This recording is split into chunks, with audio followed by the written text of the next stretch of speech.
Are live. Check the video, Adam, just to make sure, because you never know.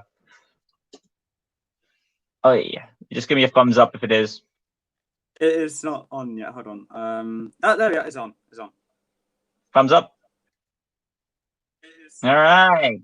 Hey, make sure you mute that order so I can hear you better. But yeah. Yes. Hey guys, welcome to the collaboration video, which has been waited for a long time. I'm getting up my YouTube chat right now as I can. But yeah, it's time for the collaboration, and here I am. It's me, Lucas Green, as always, and my beloved friend and partner. Don't take that the wrong way. You just had to do that, didn't you? Your introduction, Adam. My name is Adam Fearns. I do Beast Quest Beast reviews most of the time on my channel. Nothing else. Just Beast Quest Beast reviews. You have to make everything I sound funny.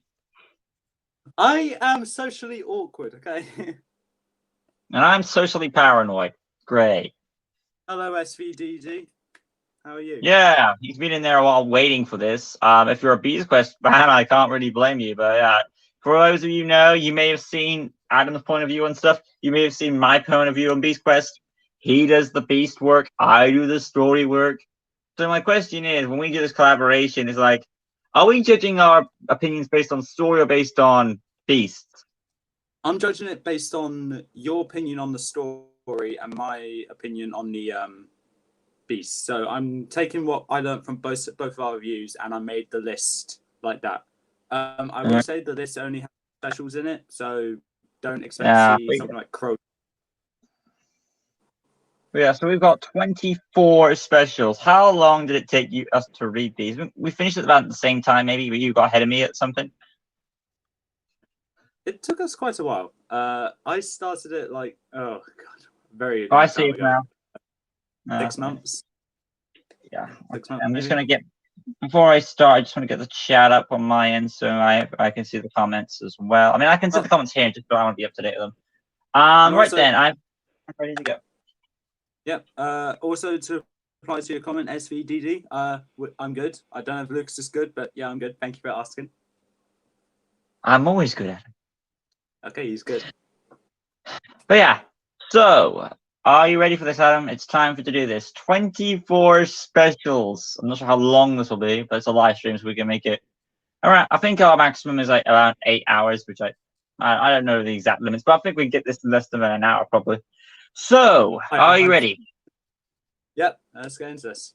Oh yeah, before we get into this, we must say this is our opinion, so your opinion may be different. So if it is, please don't. And another thing is, if you haven't, make sure you've read these books before watching this. Otherwise, spoilers. Why the hell are you here? Unless you don't care for it. Yeah. Okay, whatever. Anyway, that being said, though, okay, here's the thing. What we'll do is, for an example, when we say our number, we'll immediately drop the book right in front of the camera, and then we say, and we'll see what it is. Okay, how about that? We'll do a countdown of 3, 2, 1. This is number 24. Are you ready? We'll do a countdown at the same time. How about that? 3. Okay. You missed it. You missed 2. The 3. 1. And you missed that too. I'm sorry. Adam knew I was going to put this at my 24 spot. And I knew Purpose and Kill was the spot. Swap sides. There we go. Whatever. You want to go first on this? Yes. I found this boring, basically. I get this whole story about the couple life thing, but when it came down to it with the whole story behind it, it just seems to like phase into the background compared to the others. And the beast, the design is unique. The abilities are not anything to write home about, and the fight wasn't really the best to be excited about. So, if anything's going for it, it's just the design, and that's it. So, okay. We got SVD. He asked. I don't know when he asked this, but he said how many Beast Quest books are there? And there are 24. The 24 specials. Overall, how many Beast Quest books there are in total? I think around 100 on. What was the effect? 78 in the old generation, and 24 in the new generation, plus the 2 from Series 25. That's 46 plus 78. That is 100 and I can't remember. 122. No, 126 plus the specials 24. That's 150. How accurate are you on that math? You think? I'm 90% confident I got that right. I doubt I What got it right. I suck at maths at school. It's fine. I was more good at literacy. I was better at writing than maths. Yeah, he's got the Lynx series though. Right, but yeah. Crime on your list. Yeah, Frederick Crymon is my least favorite. And are you surprised that it's here? No. So just no. But yeah, this is to me a pretty obvious choice. The fact, but it's kind of a good thing that this is the least favorite because it's the first one. It's not going to be the best, obviously. It's their first attempt. I think that dragged it down is pretty obvious. That it was a lot of fun stumbling around, going slowly with the story, going through a maze, having babysitting. It's basically babysitting dragons. Also, continuity errors with Arcta's Eye, which you of course did mention. Don't remind me. The only thing good about it is the introduction to Seth, which is an interesting character, and you make you feel sorry for him later down the road if you know where his character goes. SPD said something. I'm sorry, but I don't think I have the patience to read them. That's fine. You can just spoil to us. We talk about them. So. Well, we appreciate you being here nonetheless, SPD. But yeah, as it stands, my final thoughts on Crymon and Vedra. They are. It is good to have. It is. I will say the good news. The good things about it are. Vedra is good to have. This is the first book I think to have 2 beasts on the cover instead of 1. I believe. 7 beasts. Yes. Yeah. So it's nice to see an interesting camaraderie. Hopefully my spelling is pronouncing that right. The only thing that drags it down is if you're looking for Tom battles 2 twin dragons under a spell, you're not going to get that. You're going to get, was it Vedra under mind control? You're going to find it in Falra the Snow Phoenix at the end of it, with Falra no end sight.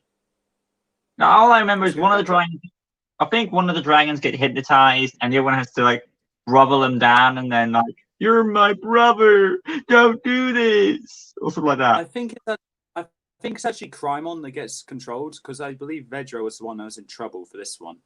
So. Yeah. Okay.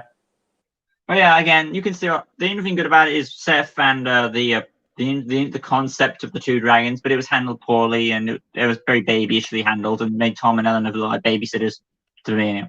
It helps. Berno and Epos got points from me there, so yeah, they helped out a lot. That's what I've got to say about Vedra and Crymon. I will now happily move on to number 23, which means I need to get onto my pile and grab the next book. Right, when you're ready, and I'm hoping we do the countdown right this time. Okay? Yep. 3, 2, 1. Hey, he's got my book. And again, you were slow on the timing too.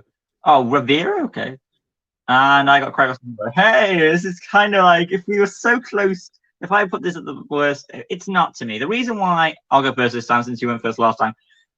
But yeah, the reason why this one is second last to me is like the only thing. It's a terrible book. I will admit that to you. It's kind of like it's very like a stale quest. It's got elements of a quest, but look at the book in the shot there. So he's in the shot now. But yeah, it's got elements of a good quest in it, whether you've got this beast that can form into 1 to 2. But what drags it down is its quest is kind of stale at times. There's not much action or flair that gets it interesting at all, I don't find. Wait, wasn't Taladon in this book too? I believe. I might be wrong with that. I don't even know. I don't think he was, because I think he was still a ghost then. Maybe. But yeah, as it stands, the only thing good about it is the kind of fuse type. This is like the first time we have a beast with 2 heads, maybe. I might be wrong with that. Chris would correct me. Vipero. Okay. But yeah, other than that, the reason why it's higher than Vikram Crymon because I feel like it's better progressed with characters and stuff. So I feel like there is some development there, and it does feel like an actual quest. Whereas the other one was kind of bumbling around with the dragon. Like, yeah, the dragons were meant to go somewhere, but they were acting like they were more bumbling around, like They were all like losing control. Like when one of the twins lost their other, she started rolling around. Well, this one, the quest was still consistent to me, so that's why I ranked it a bit higher than Vikram Crymon. Go for your one. Yeah. Unless you want to agree in terms of my book. Yeah, those are basically the same reason why I put that there. So yeah. Fair enough. Revere Rule of the Underworld. Can't get the book in. There we are. Yeah, if you see my beast review on this, you know I've always hated this thing. Design, it's just very humanoid. Abilities, none if you don't count the dogs. And the fight, there's barely any fight if you don't count the dogs. I'm counting it just on the beast. The story I found to be kind of boring, in my opinion. It was interesting, better than Kratos and Kildor by a long shot. But if we're going along with what I said about beast review, it's not a good beast. It would have got very low scores if it wasn't for the dogs. And I'm not counting the dogs when I talk about them here. You mean the doggo joke? Yes, Doggos that's save good. the world. Yeah. We got SPD again. He says, I am writing a fantasy book trilogy at the moment at first. And the first one is called A Sign of Evil. That's interesting. Cool. Yeah. But yeah, as it stands, right now, since we're up to date, I'm assuming like every time, like you're doing this list based on your beast perspective. I'm doing this list based on story perspective, right? So as it stands so far, do you agree with where I put those on the story level? Yeah, kind of. Because I found the story for Veteran Crime kind of interesting, better than the Beast by a long shot. But I did take into account my Beast view and your story view for my list. So it might be a bit obvious which Beast is next. Yeah, I think Feature and Crime might be next year. That's just my theory. But it's time for the next one. We're at number 22, 3? No, it must be 22, right? Yeah. Right, then. Let's try and do the countdown right. You do the countdown this time. I'll do it better. Go for it. Okay. Wait, I want to get my hand ready. There we go. 3, 2, 1, go. Oh, fuck. Of course I failed. What did you thought it was? Yeah, I hate it. I'm surprised. I hate it. I'm actually surprised. I lost interest in the story because it got so boring to me. But I'll let you go. I'll let you go first, since I went first last time. Oh my god! I need to go in my head. Veteran Cressa? You came them. Yeah, Veteran Crime with the Beast Review. This one actually got the lowest of all the scores for specials version, anyway.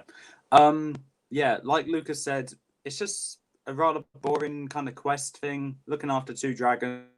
Introduces Seth, so that's good, I guess. He's better off in season 3. Heck yes, yeah. Yes and no, but to an extent. Yeah, but the story is kind of new, like Kratos and Kildor. But this one had a bit of an adventure compared to Kratos and Kildor. More of an adventure, like the maze. I like mazes. And looking after a baby. Like when did the future Master of the Beast take a job of babysitting? Heck yeah.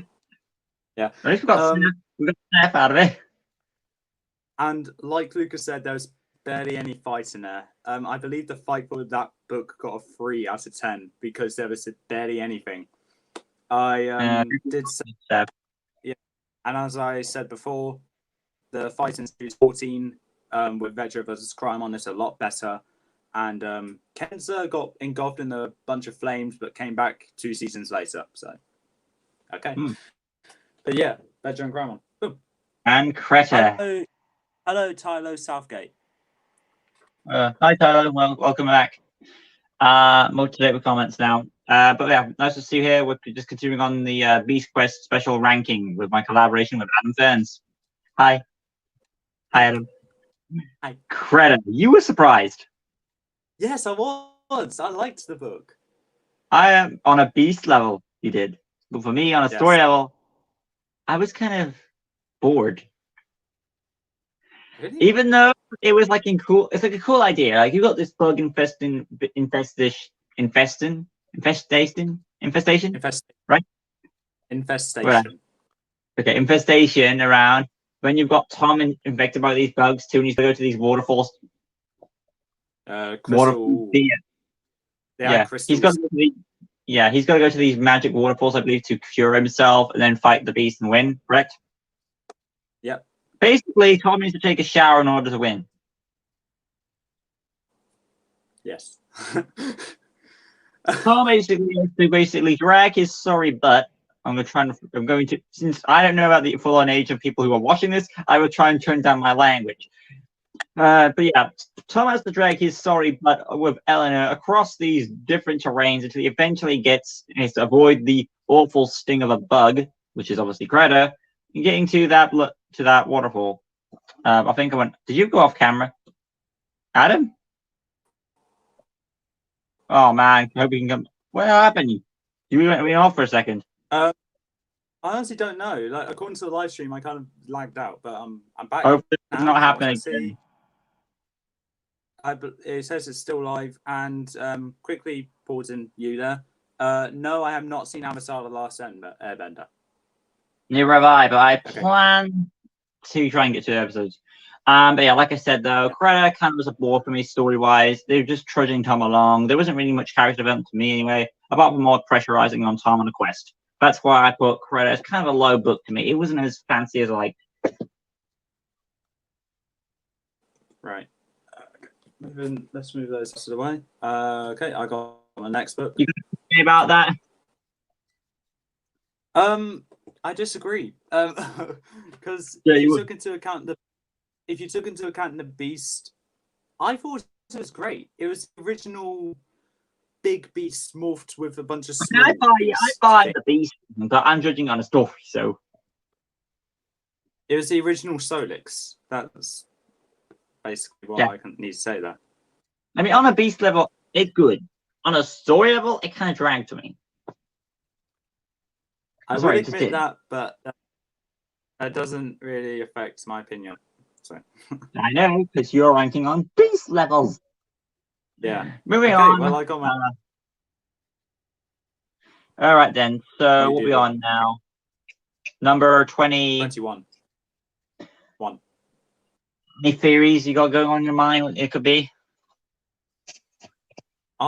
If you're intelligent like me, I hope it's the same as mine, number 21.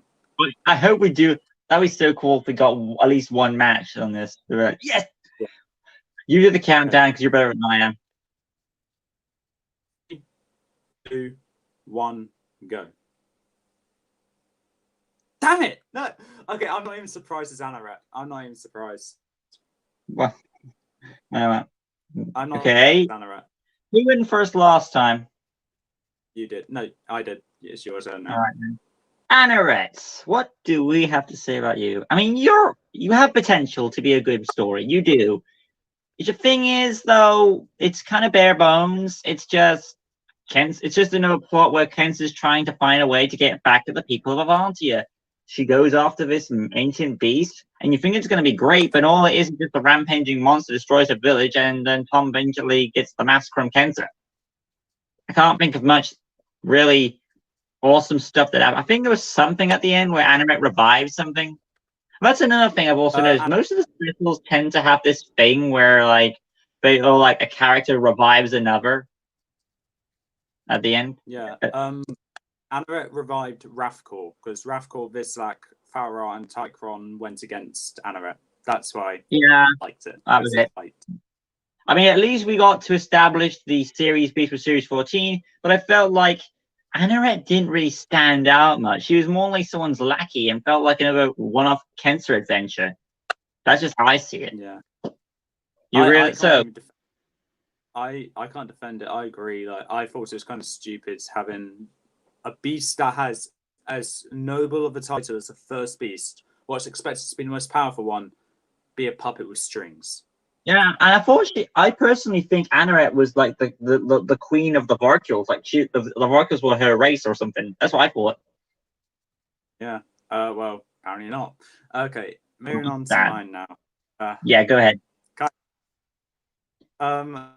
Same with the Beast Viewers with the previous 3. I not like this. As I said with the design, it's humanoid just with wings. The abilities I would say are really cool and can possibly make this a very strong opponent in Battle of the Beasts. More on that in a different video I'm doing. But the fight, it didn't really feel special. Story, going back to Henkral, it kind of goes along the trend that anything in Henkral needs to stay in Henkral because it's bad. Sorry, seriously. Sorry. Yeah. I think my camera froze on my end. I mean, I can still hear you. It's just my image froze. Yeah, I didn't notice it because I thought you were just playing musical statues. What is it on? Like down your end too? No, I just froze for a bit. So I just froze on purpose. Right, so your camera's frozen too. No, it's not. No, that's sad. Mine is. Is mine frozen? No. No, man. From Anything you need to. my end, I can see it's frozen. Right, well, I'm gonna check the. It's going okay. I'm trying to basically keep track of it. The live stream seems. If I wave my hand in the air at the camera. All right, I'm gonna try and wave my hand at the camera. That'd be awful. But yeah, I'm gonna have to try and cope with this. Okay. All right, I see it now. That's your point. Okay, I'll try this. I'm gonna turn my app off and then turn it on again. It still keeps the thing going though. Yeah, it works. I'm back now. There you go. I just need to restart my app. All right. So we are at number 20. Wait, we got a question there, I think. No, up to date. All right. So what number are we at? 20. What are we number at? 20. Right. 20. Before we go on, is there anything you're trying to defend Kyrax? Oh yeah, you went on about Kyrax, and that's why my thing froze. I understand when you put him there as a beast level, but to be honest, I'm surprised you put him there because isn't he a powerful beast? Yeah, I admit he does have potential, but just because he has good abilities doesn't mean I like him. Okay, fair enough. Beast doesn't need to like it. What does he do bad for you? I think it just has to do with the fact its design threw me off, and the fact that its fight didn't really feel anything special. It's just using himself to kill himself. I see. Yeah. But to answer your question in previously, you asked I think you thought he was based as a T1000. That was the right model you were talking about in the Terminator comparison. Anyway, though, we're at number 20, I believe, correct? Yep. So I'm pretty your one's not going to be the same as mine. I'm pretty sure it's not. Who knows? The good news is it might be a shock for us what each of us is. So, with that being said, it's time for the countdown. 3, 2, 1, go. Okay. Are you more shocked that you have Arax? You're more shocked that I have Rivera. I thought I have Arax this low, so that's what that sigh was. Yeah. Anyway, I mean, I'm not you went first. Yeah, that's fine. So you went the first one, I believe, or is it my turn? I will. My turn. So, Arax. The design, as I said in the review, which was ages ago, was good. At one point, it was my favorite out of those three. Not in that review, not when the thumbnail was added. Rarely, but it was at one point my favorite out of those three. Abilities, I kind of liked. Had the ability to steal people's souls and it could fly. That's it. So, not anything good there. The fight, nothing interesting. Like I can't remember anything interesting from this fight, and the story felt kind of stale. But the only reason why it's higher than these 4, I think, 4, is because I actually like this beast. So because I used to like it a lot in the past, that's why it's up this high. But anyway, that's it. Right then, Rivera. I know, Adam, on a beast level, it sucks. On a story level, I find it fascinating because of the Greek mythology connections. She's like hiding in the shadows. That's kind of new for a beast. Most beasts come out in the open. You've got her hounds, and you think there's something mystery going on. You've got the stuff with Taladon, that's tension there for the character. And then they have to go into the underground and get closer, and it has this eerie tension around. They're outnumbered by the Varkules. They're finally able to repel and scare the beast back. And yes, that's where you get a crappy beast fight. But for a symbolic story level, I think it kind of fits, and that's why I put it here on the list. Right. One thing I need to say about what you just said, there were no Varkules in that. You know what? Sorry, I know that the hounds. I keep forgetting because they look similar. I'm modeled creatures. They say ancient beasts have the Varkules. Okay. Yeah, that's it. Oh god, really? But you agree on those terms, right? Yeah, I'm just swapping around some of my list because I do not agree with the next. What, you're changing your list now? Just change to one order, okay? Wow. Yeah, cross your fingers. We get one we agree on or something. That'd be awesome. Right, I'm grabbing the next book. We're at number 19 now, correct? Yep. All right, who's going first for this one, by the way? You are. Okay, do the countdown. 2, 1, go. You did not chew your book down. Anyway, I'm not surprised. you It's would have been Oscar. me.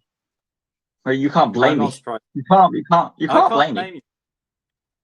I can't blame you. I'm Yeah, not going shame on to. you for not picking it. Whatever. Anyway, though, it's you said it was my turn? Yes. Okay, then Ospira. Oh my god. Well, this is a recent read for both of us, so I can't really defend it. I really can't. It's going down. Yeah. Normally, when I try to defend a book for its position, but this is more like I am not going to defend it. It's low. Would you say we're still in the low category, so it's okay to diss this book? Yes. All right. I'm not going to do it. The story is. I'm not going to die. The story is a rehash of Chikara. And your Adam agrees with me too. Basically, you have Adaro leaves the castle. Where we heard that before. Jakara. Yeah. Yes, Chikara. To go and find something which we learn out later is his sister. And this is not really a surprise. Like, if you find out that Adaro's sister is a witch kind of character, it's kind of obvious. And he's literally, they say Adaro's sister is called a spirit. Oh, come on. If you're trying to make a mystery, don't call her. You see what I'm saying? Yeah. Yeah, point is though, Ospira does similar things to Chikara, same powers, same abilities, and for a beast level, I think that's kind of sad and disappointing for you, Adam. For story level, it kind of feels like, for me, it feels like I'm kind of ripped off. I wanted something new. I was expecting something new from this book. That's why I'm disappointed on a story level. But all it comes out is like, we gotta rescue baby Thomas from the evil witch, Hansel and Gretel. Well, actually, it's like Hansel and Gretel because there's a nan in it too. You okay, Adam? Yeah, I'm right. Yeah. Okay, Adam, you agree on those opinions, though? The only thing I can say that I can use to defend Ospira is just his abilities. His abilities are good. The rest of it is bad. Yeah. So, But he doesn't use them half more. of the story I like. The first half of the story I thought was good. Not to mention this. I thought this was going to be an interesting book. I think it's the only book I believe that is black. Yeah. Petrivix is like a grayish dark blue. So why does Ospira get the stand? Are they trying to make? Oh, this is going to be something. No, it's not new at all. I've said enough of the spirit. You can go.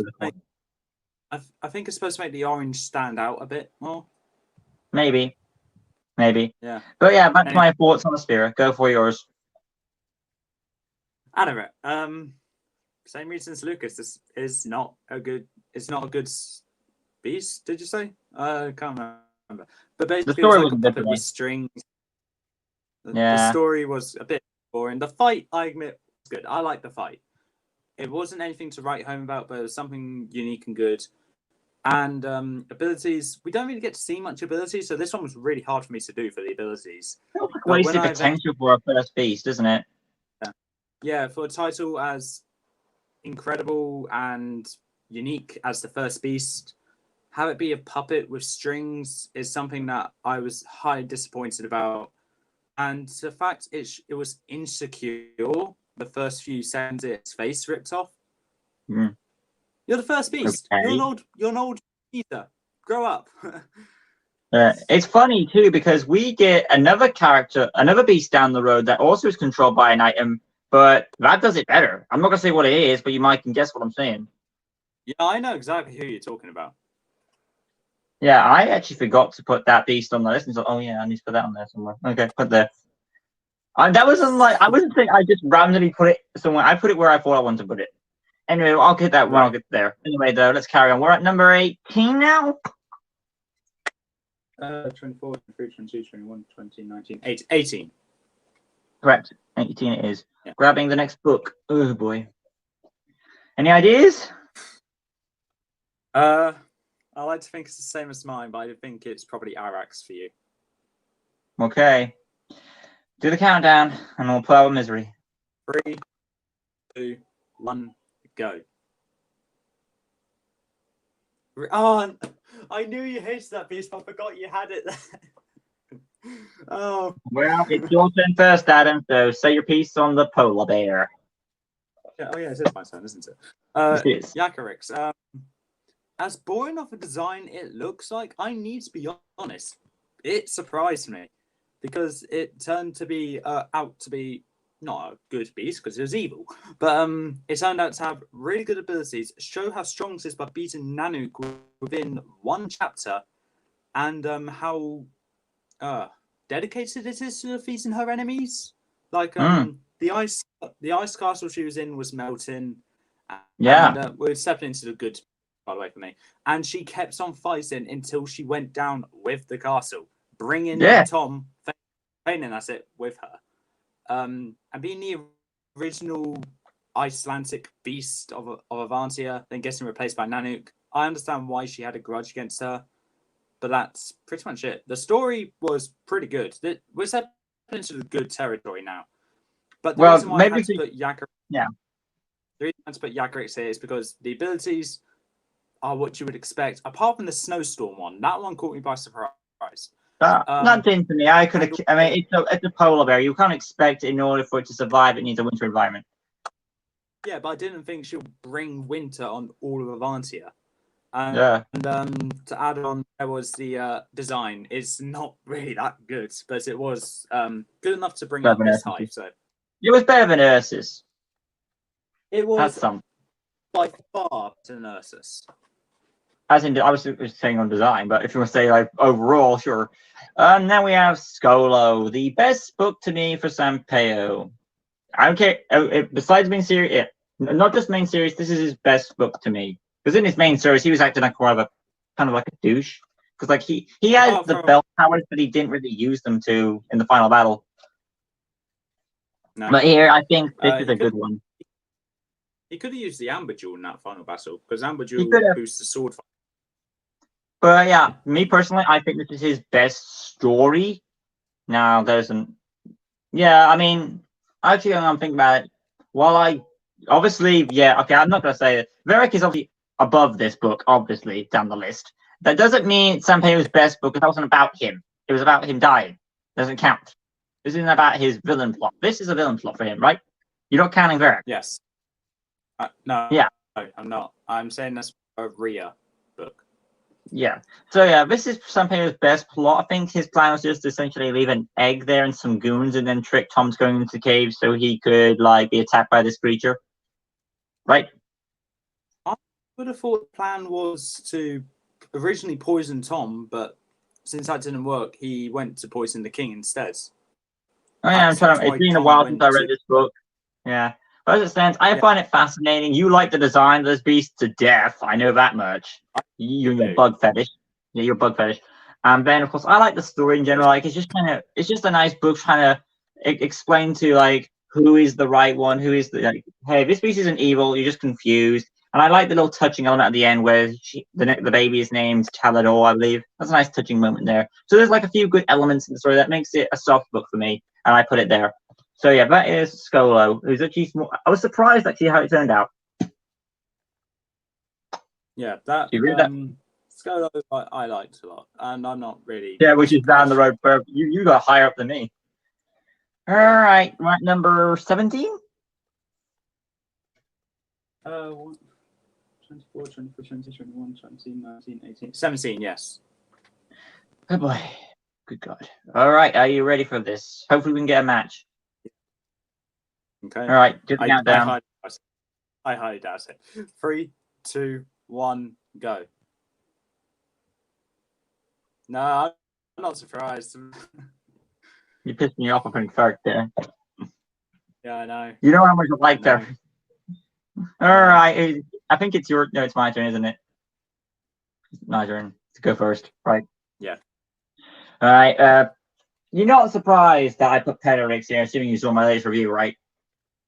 Yeah, I know you weren't a fan of it because of the whole wibbly wobbly timey wimey stuff, but I'm I know. When you do time travel, it's very hard to get a story done right, and I also didn't like the fact that they tried to make Paladon and Tom related. I like the fact that the Master of the Beast can be anybody and not someone special part of a family. It kind of reminds me of that Luke Skywalker thing, like, oh, Rey must be part of the Skywalker family. You know what I'm saying? Yeah. I'm just in watch Star I don't think so. He doesn't get that joke. You said and for yeah, sorry, too many T's. There's Tom Taladon, Thomas. Anyway, though, don't forget Talador. Yeah. There's Hannah. I don't think you said this happened in a previous book that their established relationship. Oh, they are actually related. And I never actually saw that. I thought it was set in Croco. Okay, maybe read. Do me a favor, reread that book at some point to double check to confirm that for me, and I will take this back if you can. But at that time, I didn't see a connection at all. It comes out left field. It's just that all the elements that they make up is just to especially get their time travel. They're trying to do the time travel book better than Tempra, and I feel like Tempra did it better. That's just my personal opinion. Feel free to disagree on that if you want. I don't. You're probably not, because you haven't put. I am going to. And I'm going to disagree on that. You think the time travel was handled better in this one? I'm not going to say it was, because technically it wasn't, but there were some bits which were missed out on that time travel part. But yeah, I mean, you said, I on Beasts, and yeah, that's why I understood why you put this high, because I feel like she only appeared twice, once at the beginning and once at the end. Yeah, correct? But it was enough more times than Tempra, at least. Yeah, there was. It was more times enough for me to go like, yes, good. Hello, Let's Guess More Chess. I love that name, by the way. Is he on your channel or is he on mine? I think he's probably on mine.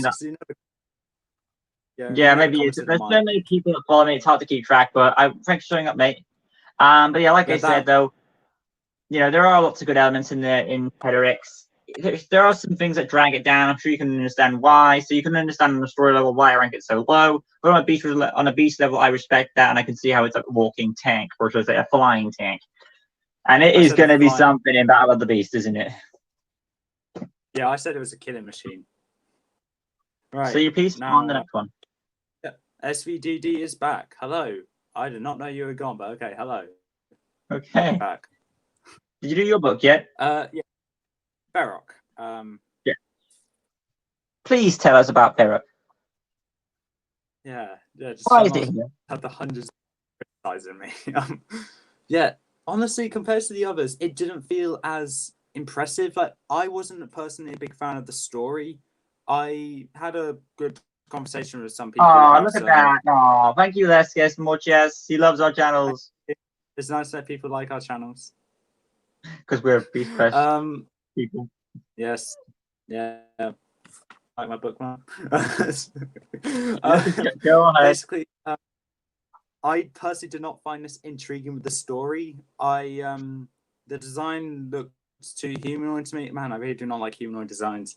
The fights didn't really feel intense or special, even though half the city was infected. But the abilities are cool, and as Luke's explained it to me, I did like when Verac was like, "We will win, not I will win," where he was talking about not just himself but his army as well, which is the only thing pulling him up higher than Yakarix. So he won against Yakarix. That's good. He was an honourable beast. That's what surprised me. He was honourable. Yeah. If anything, he reminded me of Venom. He reminded me of Venom by going like, "We can do whatever we want." But I mean, it was more like they were separate beings, though. Yeah. Moving on down the road. 16? Yeah. Oh god. Hope you do catching this right. You have a good feeling about this one? You're gonna agree with me with my choice. 3, maybe 2, 1, go. No, I don't want to be here anymore. No.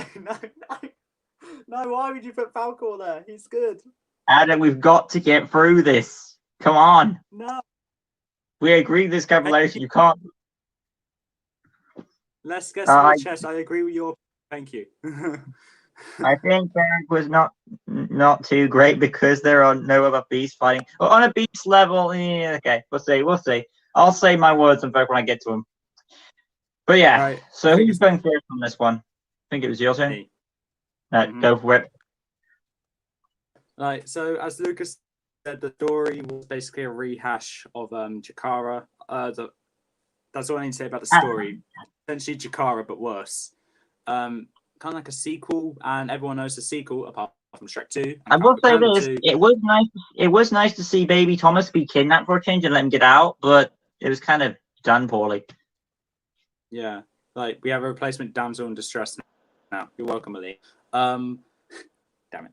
The design, I said in my review, was very intimidating, which is why she got a rather high score, being 8. But if it wasn't for that, she would have got a 7 or worse, a 6. The fight felt rushed and was very disappointing and didn't really feel special, in my opinion, because she didn't really use that magical powers. But the abilities, I gave a really high score to because they were all very impressive. I liked the abilities.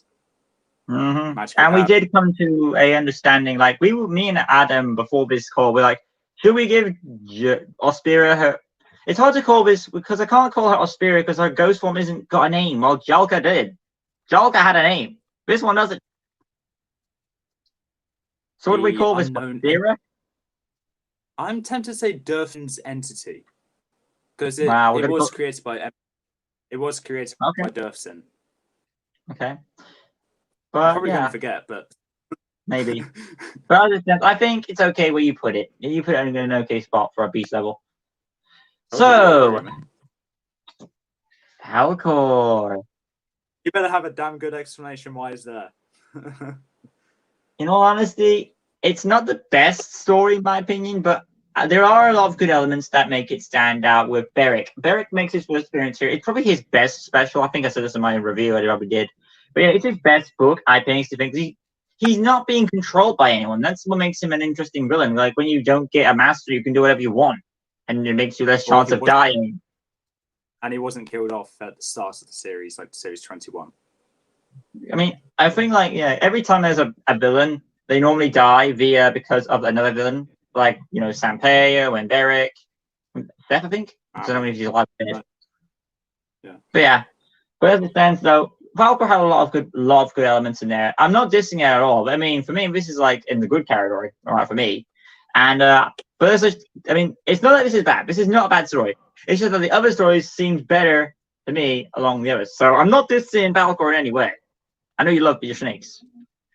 But yeah, I think Falco is a good book with its statue and he's being used. But I still see it's interesting because this is another honorable, loyal beast. Even though Verac is evil, he's still Verac's knocked out in the point in the book. He takes him with him through the portal and continues his evil schemes at one point. That's pretty interesting. So it's a fascinating story for me. Right. Okay. And yes, let's get small chest. Falco is in the Chronicles of Avantia because I actually just got the book of Falco in it called Chronicles of Avantia. Falco is in it, not looking as good, but with Rufus, so that's something. So, yeah. Yeah, I will not be doing those. Don't worry, that's mainly Adam's social thing. He likes to talk about the spin-off stuff. I do not. I think it's no, it didn't last as long as good old Beast Quest here, so it's not for me. But Adam will probably go for that stuff. Adam likes talking about them, even though I haven't done a single video dedicated to them yet. Yes, he does. But yeah, yes. This list so far is going not as we expected it to. Yeah, it's going a lot long. This video is going to be a lot longer than we thought it was. It is. Well, it makes sense. We've got a lot of books to cover. Right, next one. We're not even through. No, we're not. So what? 16, 15, around there? Which one was it? I lost count. 24, 22, 21, 19, 18, 17, 16, 15. This is 15. This is number 15. I'm grabbing the next book now. Right, here we go again. Do the countdown? I hope you have a good. Yeah, I hope you have a good choice. 3, 1, go. Okay, your turn. My turn first, right? Yeah. My turn first. Okay. Arax is an interesting beast. He operates in a different way than other beasts do. He's like an assassin to me. Like he's hired down to track down Tom and Like, was it Malvo? Yeah, it was Malvo. Because it says on the back of the cover. It says Malvo sends this because I think he's sick of Tom's crud, so he decides to send this guy to take him out in a different way than you normally suspect. This is probably the first time we get like an evil counterpart character. Maybe I'm wrong. Yeah. Do we have an evil counterpart to a character? Yeah, I think this is the first time. Also, yes, I have heard that spin-off. Plan to read it, but it looks rather interesting. Not like a tornado. Well, I'm luckily you turned up, Adam, because like there are people who are fans of you who are subscribed to this channel. Okay. But yeah. Yes, you are. Anyway, like I said, Nemeko is also in this book, and it makes the story more fascinating because he actually tries to rebel. I think he's the one that sacrifices himself to defeat Arax, I believe, or so am I missing something? It's been a long time since I read it. Don't ask me. But I know Nemeko did a big part to play to help take Arax down, and I felt like it was it got a fascinating new type of beast with an assassin type creature, and it gave Tom a challenge and made him go on the edge of his seat. So that's why I put Arax Race. On a story level, it gave me a good ride. And all right, cheers, Mom. You did on the side. And because you mentioned it, and because you didn't mention it, and I didn't mention it when we were talking about it, I must say, both of us do not think Arax is a bat beast. It's a gargoyle. A gargoyle. Yeah, gargoyle. Sorry about that, guys. I had a parcel in the mail. I had to put it on the side. It's the batteries for our little you-know-what, Adam. Collaboration. I'm not going to say what it's about, though. So, yeah, moving on. It could be the batteries. Right. Design. Yeah. Okay. The design is the best aspects about it, closely followed by the abilities, because they're both fascinating. Design 10 out of 10. Abilities, I believe, was an 8. I can't remember them. Just watch the review, please, because this is the rank. I know it didn't have like. I think I remember this one. It didn't have like tar, and then Tom used its tar and wrapped it around or something like that. Yes. Yes. Hi, Magic Figs. I love that name. Magic Figs. The story, as shut up. The story that as you said, wasn't very that interesting because it didn't really have that dramatic tension like, let's say, the start of series 12 did, or start of series 24. But it pulled me into it because it was like a what's that sport called? But it's like a tournament. I can't remember what the thing is called. Is it like a ball sport? It's with the lances. Oh, you mean? Well, what's the word? Jousting. Jousting? Yeah. Sorry. Yes. Jousting. Yeah. We're sorry for making fun of your name. We love the name. He just distracted me by saying your name. Sorry. It wasn't his name. It was like the way you said his name. Yeah. Sorry. The fights, it kind of blends in compared to the rest, and because I was reviewing it when I was doing it as well, I kind of gone into like a trance where I'm like, I don't care about this fight being bad. I still like the beast. So I think just because of those two attributes, I got blindsided by how bad the fight really is. But I will say, what's his name? Hold on. Oh, his name is Magic Figs. Oh, you talking about the beast? No, I'm not talking about the beast. I'm talking about the guy that kept getting in the way. Huh? I'm talking about the guy that kept getting in the way of Tom and Alina. Huh. I think his name is Sean. Maybe it was. I don't know. Oh, okay. Oh yeah, it says Sean. Okay. Okay. Yeah. Hi, hello, Tristan. RPs. Yeah. So Sean. We're up to date. Okay, Carrie. So, story boring. Fight not good. I'm sorry, Skoda. Yeah, Magic. Don't take that too seriously. That was more of a joke, to be honest. I think not Tom, Adam took it too far. This podcast is sponsored by Pepsi Max. Oliver Productions, welcome. We are now on book 14, I believe. But yeah, really while we're doing this, everyone, I really appreciate you guys being here. Really means a lot to us. We didn't expect anyone in the chat at all to show up this one, I don't think. Yeah, honestly, because Beast Quest isn't that popular compared to everything else that's on There Alex's channel. are 8 people, which is surprising to me. One of them is me, so. Well, yeah, maybe it is. We don't know for certain. I'm keeping up to date with the comments. Moving on to number 14, I believe. You can check that if I'm wrong. Yeah, we are. I think you're going to disagree with me with this option. Do the countdown and put our miseries out. 3, 2, 1. I don't know what to say. Surprised. I can't. Oh, we're both right. These are all beasts. Both of them. Yeah, both of them. Okay, so, whose turn is it? My turn? I thought you I liked do like people. I do. But other beasts are cooler. Yeah. Whose turn is it? Verac's calling it Victor. It's Verac, by the way. Lots of people are congratulating you on 2,000 subs. I'll join you. Oh, guys, thank you. I will be doing the live stream Q&A thing if I get to 2010, which I think on my channel it is, but on my YouTube studio it's not. And I'm like, I should turn it back a bit. Wait, maybe. And he will be there moderating duty if he's able to make it. If I can make it. Anyway, whose turn is it? Me. Your turn. Go. It's Verac, by the way.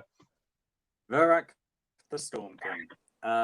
Design, it was basically a giant lobster, but better than Styro anyway. Sorry. Styro is a giant lobster, but it's better than Verac by a long shot, by design, abilities, and fights. The abilities, some were as expected with the claws and a bunch of other stuff. Pincers. Actually, it's pincers and claws. Okay. Oh, I missed that. But sorry. But the sound that Verac makes with his antennae, that's the thing that caught my attention, because that can like stop his opponents from attacking. Is it attacking? I think that's the word. So kind of like stun them, but not really stun them, kind of thing, which can give him the advantage to attack, or as we saw with Sampeo, eat him, which was also another reason why Verac is up this high, because it actually claimed a life of somebody. Yeah, but the thing about it is Sampeo Sampeo is not like the greatest villain to kill, though, if you think about it. Yeah, but then again, Ferno thought he killed Malvel, but didn't. So, what do you want from me? I think so did Quamon. Yeah, Ferno, I believe, got 2 kills, actually. He got Malvel, technically, and is it Caldon the Brave in first ever chapter of Beast Quest? Maybe. In prologue? I know he killed that guy as well. Ferno's gruesome. But Verac, the story I kind of liked as well, being controlled by an artifact.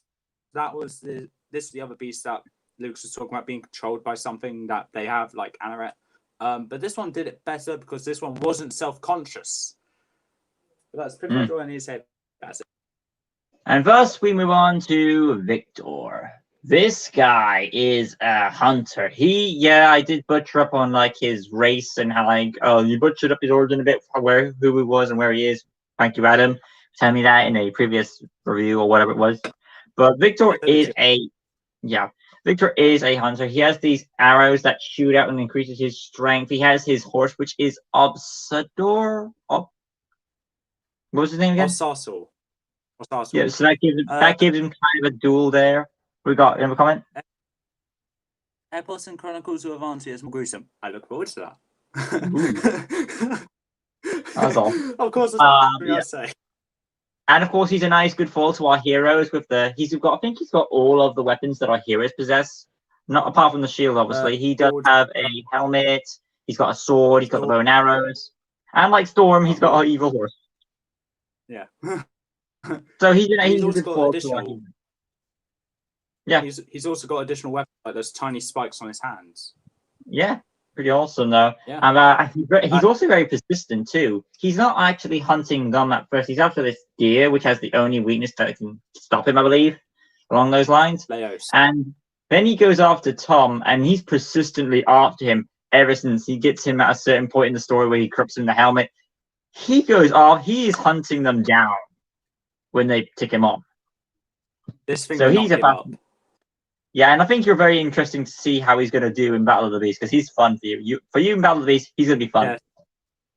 This one, along with Pesserix, are basically walking death machines, and those are the ones I'm looking forward to talking about the most, because they can get a different kill for each round if they make it. Oh, that's going to be awesome. And we are also counting the horse in the Battle of the Beast tournament. We've agreed to do that.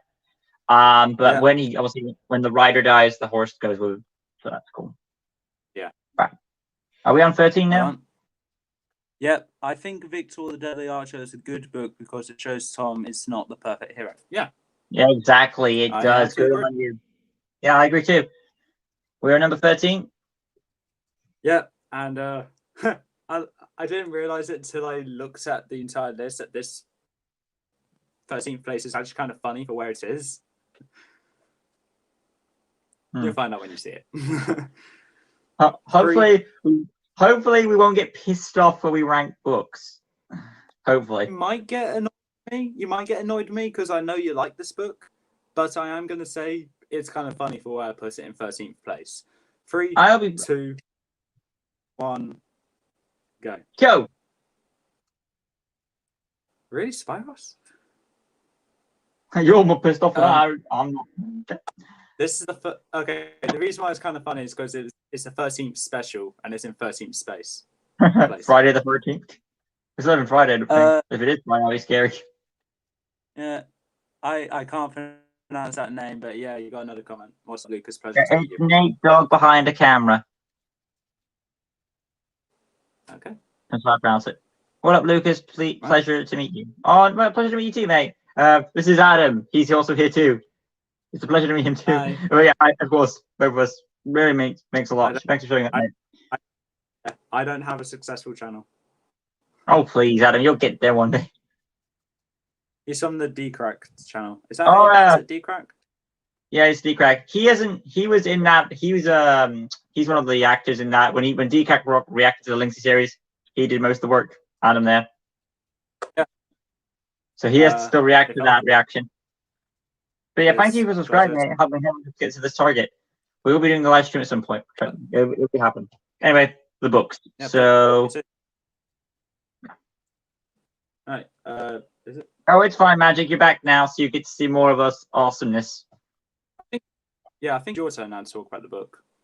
All right, my turn first. Yeah. So, Spyros. Spyros is fascinating. It is. It's probably the first book that got interesting. To be fair, there wasn't really much competition for it when it comes to specials. Because when you had regional combat, this one you have like a beast that control all of them. The original 6, I believe. Right? Yep. And then you had like yeah. I'm assuming she's meant to be. Is Spyros a she, by the way? Spyros is a she, and also thank you for the sub SVD, and also pleasure to meet you, Nate Dog behind the camera. By the way, Adam has two. Adam kind of has 2 channels, so make sure you also subscribe to Adam Fearns' archive channels as well. Oh, that's really nice. Let's get small chest. Love that. Thank you. What do you say, Lucas? I hope your channel has names because this is super content. Really, thank you so much. Yeah, thank you. Can never have enough subs apparently. Nate Dog behind the camera says, "Hey, did you guys see this YouTube video called D-Crowd Video Scratch?" No, I have not, but I think we'll check it out when we can if we ever get time for it. Yeah, I still need to watch their reactions to the next series. So. Oh. Yeah, you will. But yeah, like I said with Spyros, we've got Sephrina. She's fine, an interesting character. I think she's the sister of Seth. Correct me if I'm wrong. But the fact is, we never get on. We need more information about her. She just leaves, and we never see her come back. It makes me sad. I want to know more. It's like it ticks me off in good ways. You know, when you're upset when you don't know more about a character, you feel like you want to know more, and it's like you don't want it to end. You want to know more. So in a way, it kind of wants me to linger on, continue reading. It's just that fascinating of the book. And we also have the evil counterpart of Spyros, which is what was the evil counterpart? Oh, Nordren? Yeah, that's it. I will admit, it is creative that the artists, the Beast Quest guys were creative and decided to trick us by having Spyros be the threat when actually it was not the threat. So if you're expecting Spyros to be the threat, it's not. It's actually Gerson. But it was a nice flip. So that's my. It was kind of like Yeah, it's kind of like a psych. Nope. Also going to the comments. Magic Figs. Yeah, I want to hear a joke. SVDD. Yes, I like British Got Talent. Let's go small chess. Seth, we presume died, I guess, in Sting. Serena, we never saw again after Spyros. And small chess. I don't think that's how you spell it, but yeah, I think. Yeah, pretty good pronunciation. Yeah. We're up to date. But yeah, that's up to date with the comments. So now it's time for your book. Okawa. That could be like an echo. Okawa. How do you Ocean say hello? So Okawa design is actually kind of unique. It may look a bit humanoid, but that's the idea. Oh, I know. I know that joke. Magic Figs. Magic says, "How do Ocean say hello?" They wave. Got it. Hey, look. JBL says, "Hey, Lucas, this is Nate." And SVD says, "What are you doing?" Oh, I guess a nice joke. Got it. I mean, carry on. Also a good answer. That's also a good answer. Okay. Yeah, they wave. Okay. Okay. Design, yeah, it's supposed to look humanoid, but that's the idea because it was a human turned into a beast.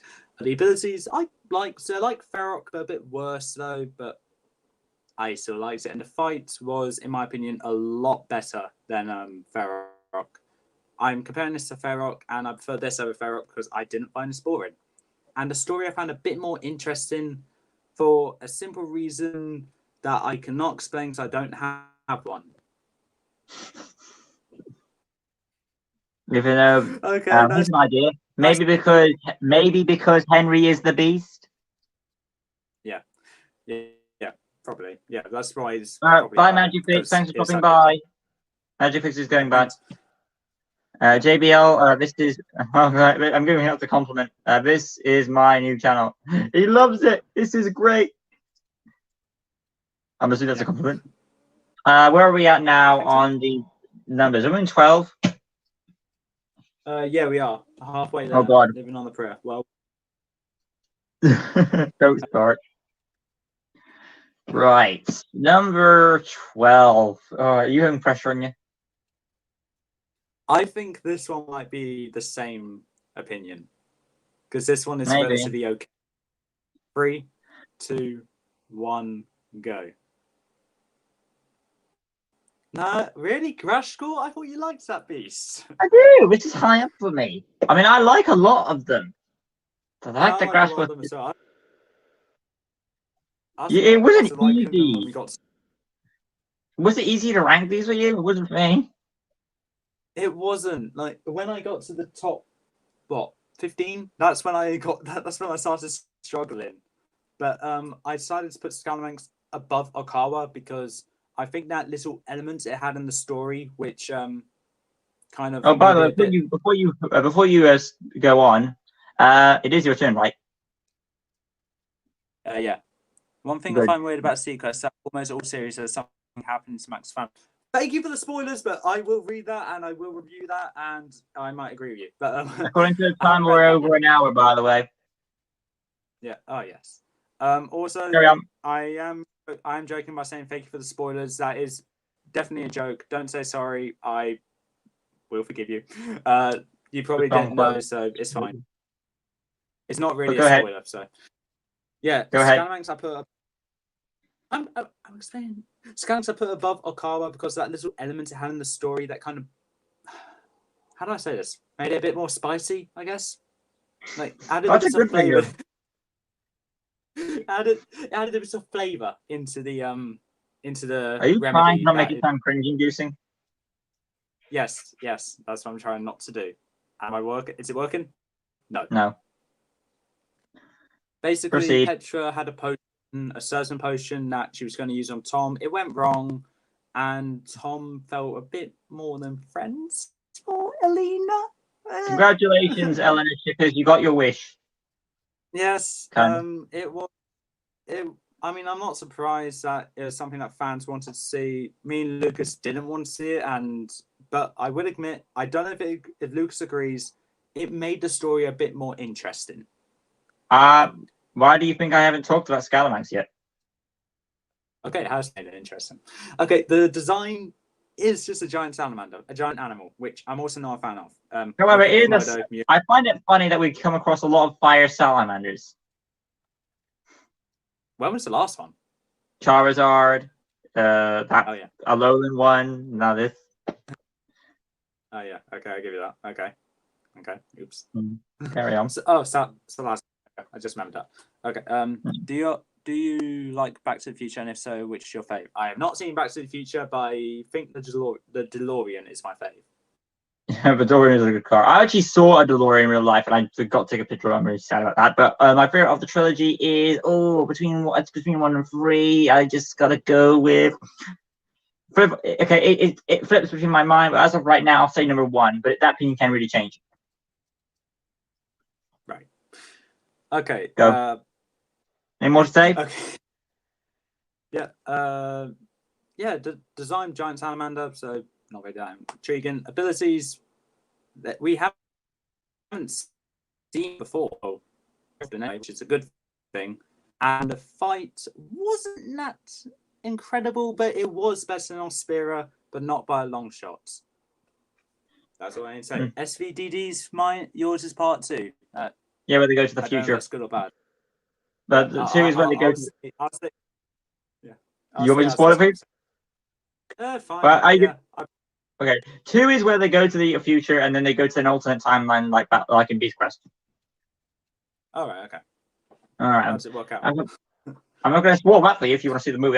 I would recommend the movies to you because give them a chance at least. That's my thoughts on it. Right. Okay.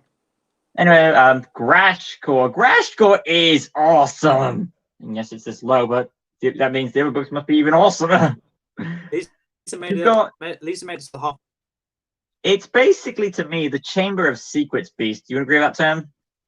Yes, I agree with that so much. Tom and his friends are trapped in a. Wait, well, who was in this? Eleanor was trapped in a cell. That is unique. Yeah, it makes Eleanor the damsel in distress, but it's the first time I think we see Eleanor in a position like that, where she's throughout the book trapped in a cell. And I think this is when we had the original the team back together with Storm and what's his name? Come on, Storm and Silver. And then we had Sebastian, who was an interesting companion to go along there. He actually proved a good hero. There was a nice camaraderie between them, and it shows that Tom has affected all these young boys' lives. They go on this quest to go into the castle. They get lost and mixed around. Eleanor takes part, like trying to warn the beast. Grashcore is an intimidating foe. He's a land shark, always hunting them down. He's not letting him get out, and he has his own motivations. He's trying to trick the prison into letting him go by destroying it and turning it up against each other. And then the fight got so intense that the prison was destroyed. And Adam would love that because he loves a good battle of the beast. I believe I gave that fight. I believe I gave that 5% because it showed his dedication to losing his own power because he gets his power from that prison to defeat people that are escaping. The only problem, and of course I'm going to get out of the way, there is obviously a Dark Lord reference here. Yeah. So link to search on Dark Lord. Right. Yeah, I just got it. Yeah. And the only problem is, despite all this destruction, it was pointless because he's cursed to the prison anyway. Even if he destroys himself, he's literally still going to stay there. So I don't know, he's a dark man at times. He's ready to, it doesn't matter if you kill yourself, you're still going to stay there. Okay, Adro, you clearly something happened to you, Adro, when your sister perished. Or before when your sister left, you got. He can also destroy the prison as much as he wants. It'll still be fine. It's still going to come back. So he's kind of immortal in a way. Yeah, for all we know, he could have destroyed that prison 10 times. Yeah, and the prisoners tell us no matter where you go, he will always be able to get you. So Velmal, you are kind of screwed. I mean, I'm not surprised he got caught then. I'm not surprised he got caught in Series 15 then. But yeah, Grashcore's awesome. But yeah, that is number 12.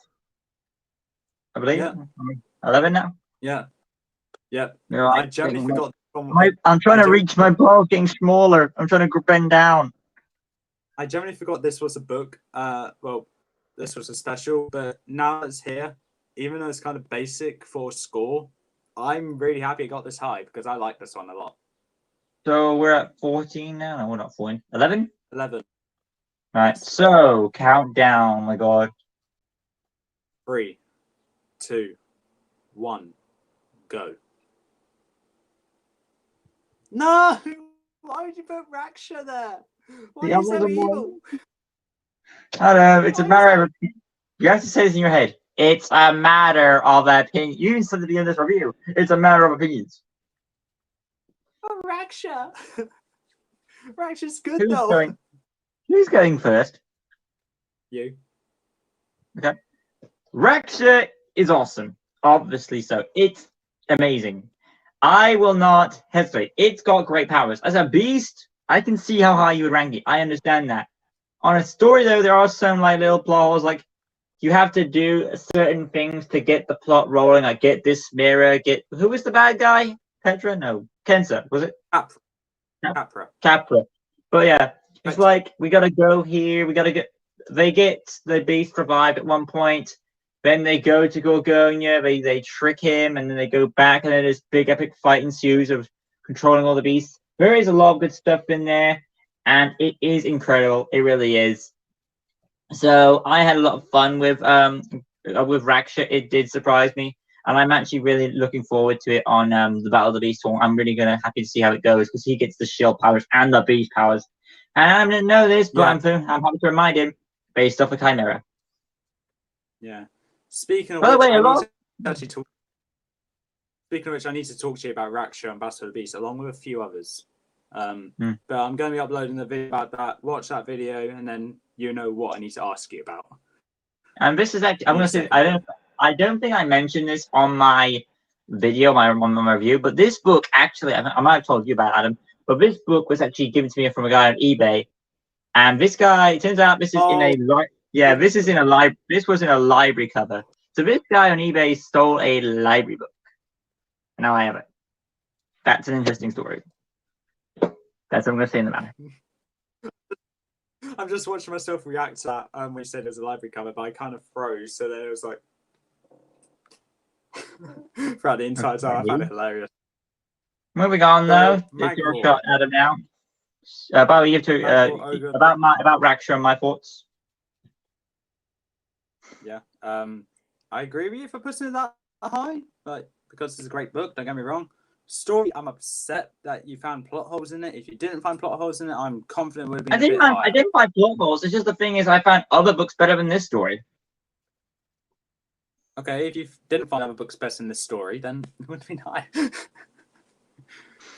Yeah, that's all I need to say then. So, Magro, design Armed and dangerous. It looks a bit basic. Did you just say armed and dangerous? Looks like a guy called Apex. Yeah, it looks like a guy called Apex. Yeah, or Forearms, or Machamp, or Machamp. Or what's the other? Yeah, that's everything. Yeah, design looks a bit basic, but actually pretty unique, especially with the excessive arms. Ability. Now this is why it missed out on the top 10, because it has one stinking ability for a great book. The fight was good, however. Yeah, the fight. Yeah, Apex. The fight was good, however, because it does show. It was Talon's origin story. It was showing how his origins to be in the Master of the Beast, not the current, but the most recent Master of the Beast that's perished. I know that's the best way of saying that, but yeah. With the exception of that, got a rather good piece of you. But for hi Daniel Walton, by the way. For story, as we tell Lucas, he didn't show it yet. It's a great story. I'm tempted to say the Beast is best in the story, but I bet Lucas is going to differ with my opinion on that. The Beast's only power is strength, Adam. Yes, I know it's only power is strength, but it doesn't change the fact it's still a good beast. I think you're using your love for Apex now to boost your character, okay? Moving on. Episode. Yes. All right, what number are we on? 10? 10. Oh god. Oh god. The top 10. Are you scared? Yes. Oh, we got Daniel. Daniel Waltons is there. He says hi. Hello, Daniel. Hi, Daniel. I'm waving at my phone, by the way. So. Who's going first this time, by the way? You are. Do the countdown. It's my turn. It's my turn to go first. Okay then. 3, Count down it. 2, 1, go. Did we? I wonder if we ever got one point where we got this reversed. Okay. Say your piece. Okay. The reason why I'm finding this hilarious is because I believe when you were talking about Victor, I was talking about Okawa. So. Really? That's funny. Yeah. That's funny. Right. So Victor, as Lucas said, I like a lot because it's basically a walking death machine, like Pesserix is. It has the hero's weapons with a sword, a bow and arrow, the helmet. Technically not a weapon, but that is. You can make a weapon. You can throw it. Yeah. Just throw a helmet. You'll be fine. And an or use it as a ramming thing. Yeah, that's awesome. Use your head. Toy Story 2. It even has his own evil horse, and then to add on, Victor has. Use my head. Sorry. I'm trying not to laugh here, but you're making it really hard for me. And then Victor has this additional ability, which has tiny spikes on the tip of his hand, which basically, let's say he's holding someone by their head, literally on their head, that part. impaling the spikes into them. That would be excruciatingly painful. The story, a bit here and there, I guess. It's, in my opinion, it wasn't the best story for the Beast of You, but when growing up, after the course of 2 weeks, I realized Victor is the best out of the part 3 books, in my opinion. Obviously, Lucas's opinion is different because he didn't say one of them. What else was I going to say? The fight was good. It showed how dedicated Victor was, that he will go down if he's going to take Tom with him. He failed like every other beast did, but it is fine. They have to fail. Tom's a good guy. Yeah, but I think that's probably the closest that a beast has actually got to going down and taking someone with him. So we've got Okawa here. Obviously, you can understand why it's this high. We got Uncle. You know how I love my evil allies turned evil, and this is falling into that category once again. Uncle Henry gets turned into an evil beast by a remedy. Which villain was it this time? Which villain was it? Tempra. And obviously, I'm guessing, was it another plan on revenge and Avanti, or was it against Tom this time? I think it's just a grudge against Tom because she thought he would drink it, but she didn't know it was for Henry. Well, anyway, she kind of used this army. It's basically kind of like a zombie virus, if you think about it. Yeah, I think she did what Rhea. I think she failed to do what Rhea did in Series 24, turn Tom to the dark side. Star Wars. Okay. But yeah. Basically, this is basically kind of a zombie virus. You have Uncle Henry infected with this creature like there with Okawa. And then I think Okawa is kind of a separate personality, or is he basically, you think, the uncle enraged? What would you say? Separate personality.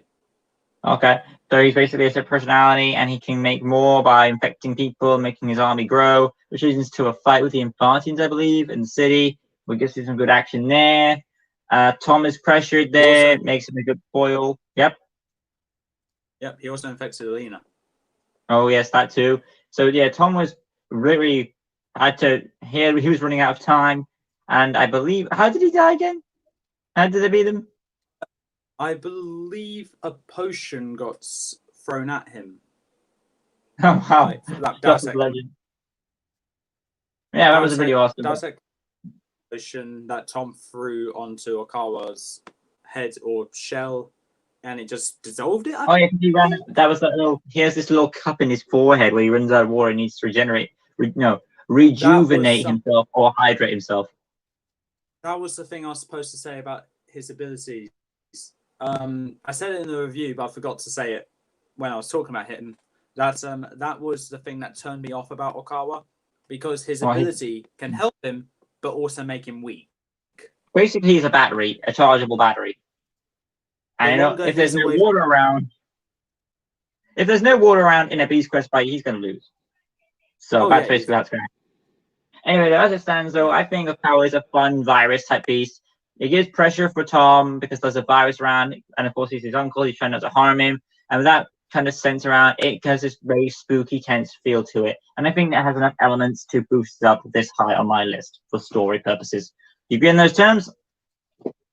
I agree. Like, especially that virus thing. It kind of fits along well with what we're doing. So right now. Right? Indeed.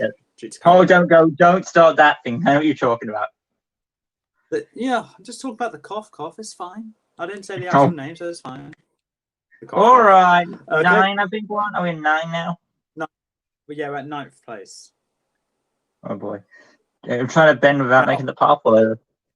I am hoping that you have the same book as me, because I know you like this book, but I also know that it should not be your best, because there are some plot holes in there that I think you noticed. Right. Do the countdown. 3, 2, 1, go. Damn it! Really? Oh wow, my god! I forgot you had Yakarix this high, but I knew you liked it. But still. Who's going first? You.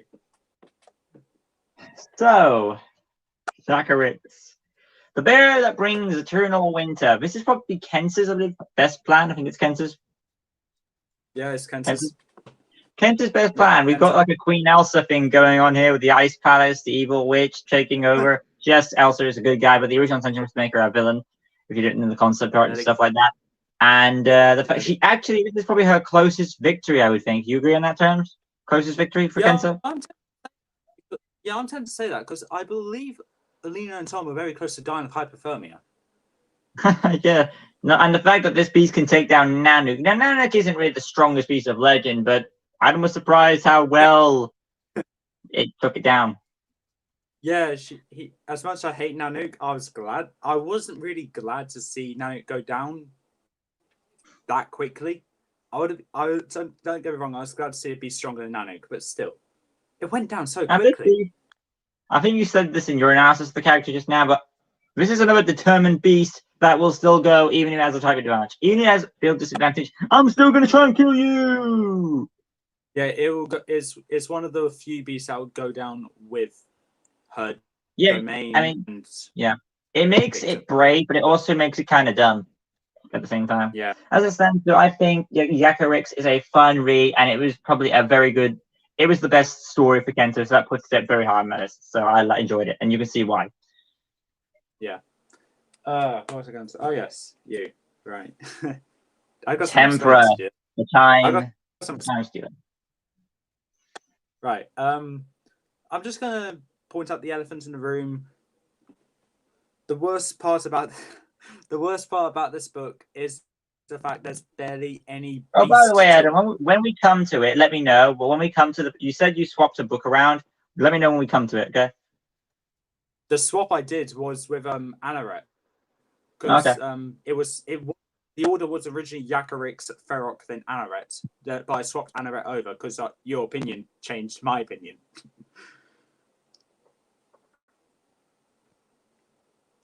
Is it still going? I don't know.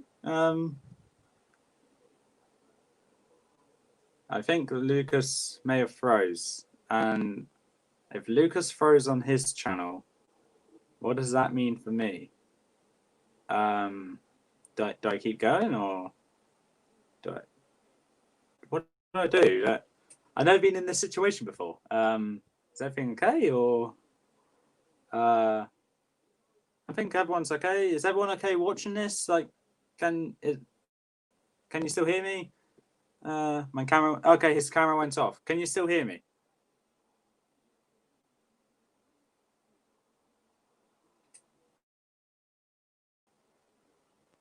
Oh.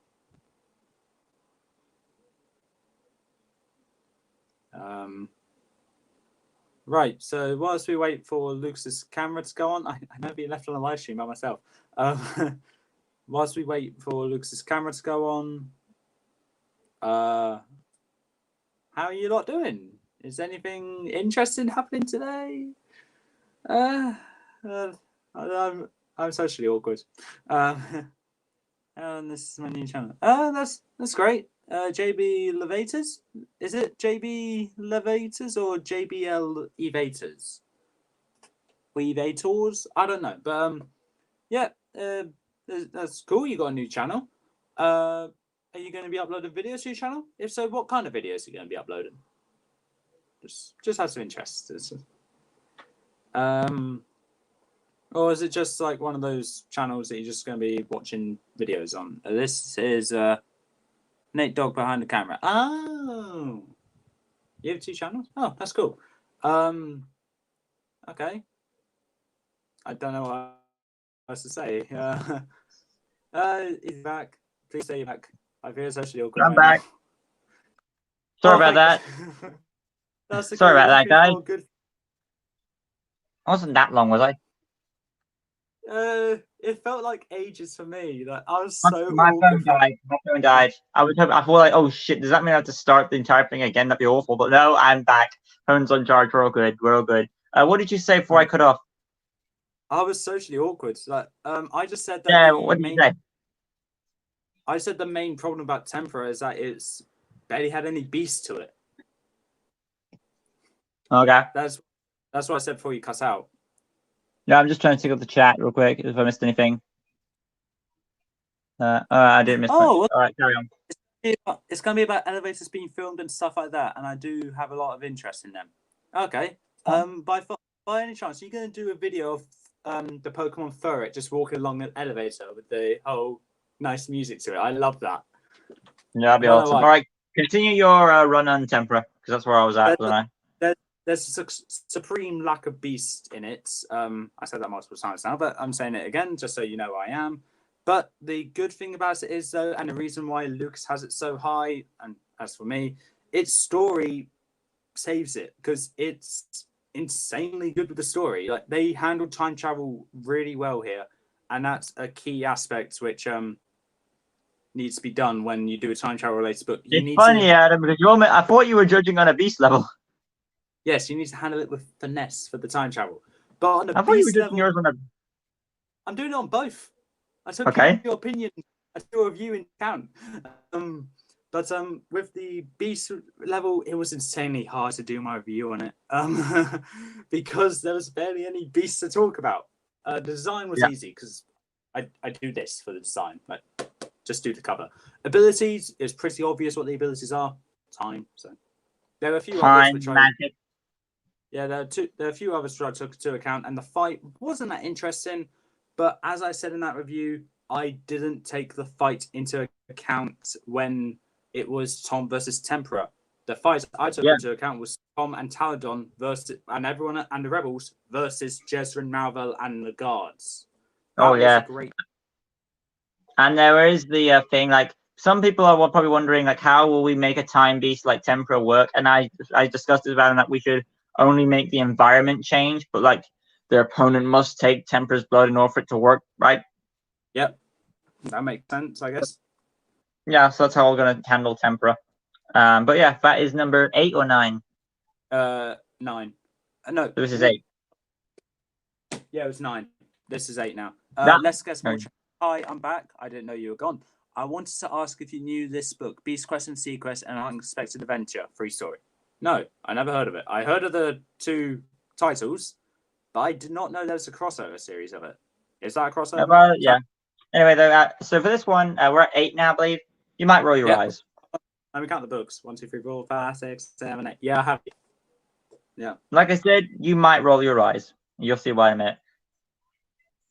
You'll see why. I think I know what's coming up. Just do the countdown. 3, 2, 1. I'm guessing Verac. No, Tempra. Damn it! It's close. It's not close. It's only first. Literally, that was my order. Literally, it was right there. I didn't change it. Right. So who's going first? Hold on. What was your number 9 spot? Jacarix. Oh yeah, you spoke about that. I mean, it's my turn then. Okay. So now on a story perspective, I need to agree with Lucas. It's not the best. It's a bit weird, and the way he summarized it up, it sounds terrible. But if you ignore the way he summarized it up and the fact that the golden armor was also gone, and so was Captain Harkman, it was actually quite good, kind of interesting, like a rescue quest, but also eventually, in the end, going to a shower, basically. Yes, but on a perspective, the design got a really high score. The abilities were great, and the fight was interesting as well. I'm trying to get the right It's angle. only 30 pages, but it is cool. Is that which book is you on about there? I think it's talking about the Beast Quest and Sea Quest crossover. Okay. The fight was also quite cool as well. It was basically Tom dipped his sword in that special water and flicked it on Cressa, and that just, I guess, dissolved her, I think. But I did also realize that pretty much every bug beast I like is a female. So, okay. About that, as we're doing this, like, how many more opportunities do we have to get a match? Well, okay. I'm going to go through my remaining 7, and you've mentioned that one, that one, that one, that one. We have 2 chances left. I do, yeah, we do. There's only 2 books that we both haven't mentioned that are left. Right. Anyway, then, is that all your thoughts on just an hour stuff for credit? Yeah. Right, you done? Yeah, tell me about Tempra.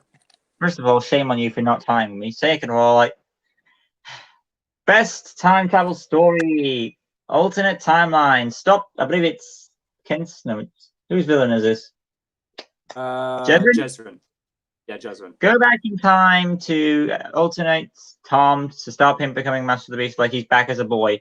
Very good plan. Very good plan. Yeah, it's similar to the Hannah thing, which this one took place before the events of Pederix. I thought I handled it much better without confusing the audience, because like if you do too much time, but the age range for these Beast Quest books are 7 years and over. Yes, we're reading them, but we're something else. But the point is, like, you don't want to confuse your reader, and I feel like if you do too much time travel stuff, you're going to do that. Yeah. You see my point? I mean, do you think a 7-year-old would be confused with Pederix? I mean, I honestly don't think 7-year-olds will take into account like time really, because when I was 7 years old, that's when I think I started watching. 7 years old.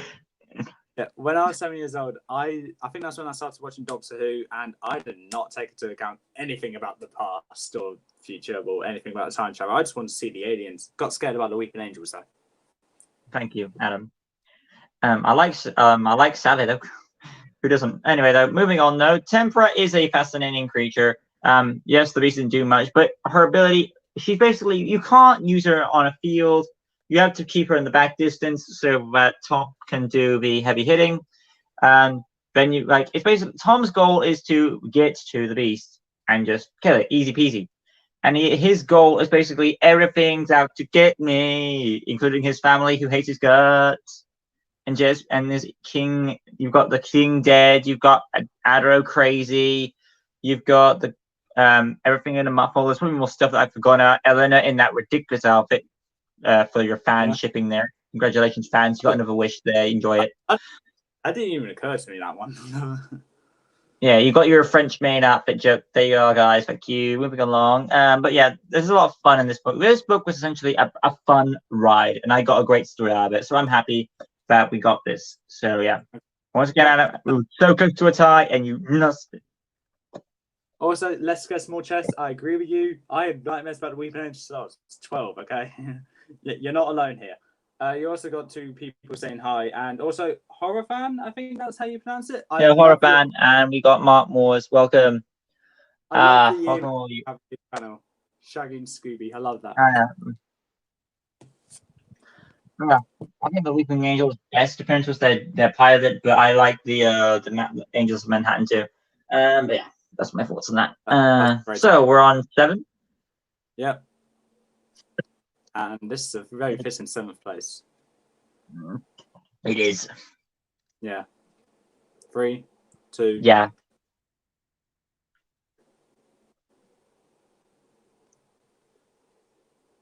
Okay. Got anything to say? No, nothing. This is your turn to talk about it first, so. I know this is obvious story-wise why it's up so flipping high. It's essentially the prequel. This book should be the first special. It should be. One wonders why it's not. It's beyond me. Why didn't they just do this in the first place? But yeah, I would just swap this around and put this.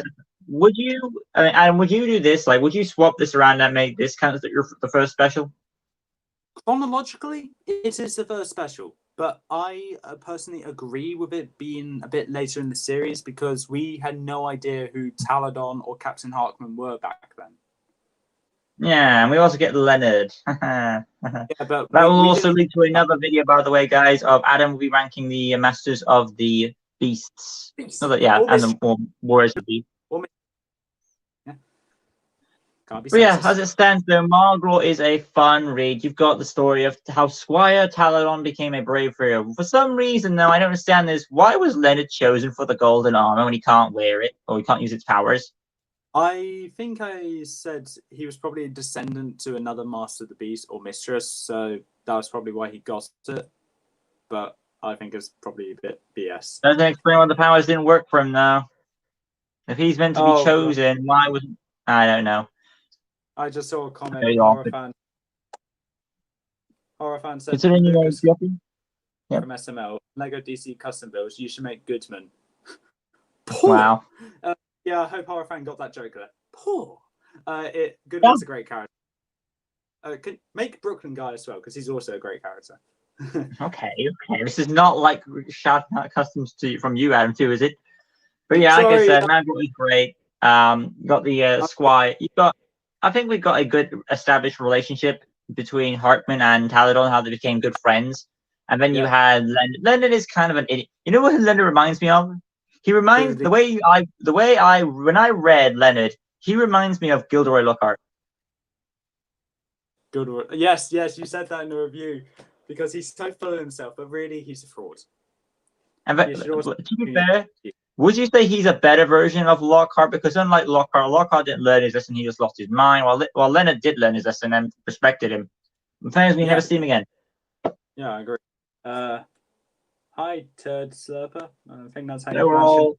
Yeah, I think Magro is a great ride, and it gave me a nice story. I was like scared, like, oh man, without like Common, it's not gonna be fun. But actually, it was actually pretty cool. I'm actually more surprised, really. So I hope this is the one time. I don't want a backstory to every character, but Talon was a nice one, so I appreciate it. The only weakness to me was the beast because lack of power. Yeah. Well, you saw my review on that, so you know I wasn't a fan of it either. Right, go for it. Spyros. Okay. Now this one, before I got this, I've never really read. Before I got this, I wasn't really in the rush to read it because it just looked like a rip-off of Epos. To an extent, it is, but isn't. But when I got recommended to it by so many friends of mine at school, college, on the street, that one guy at my workplace, he watches your show as well. He said, do you guys like horror movies as horror fan? I don't really watch them, but yeah, I guess. I watch a few horror movies. If you say what's your favorite scary movie, that means you're clearly quoting Scream. Does that mean I like horror movies? I watch a few of them. I got recommended this by so many people, and I eventually came down to the choice of, okay, fine, I'll read it. I didn't regret it because it was actually quite a good read. Like you said, Sephrina kind of disappeared. We never saw her again. Probably never will.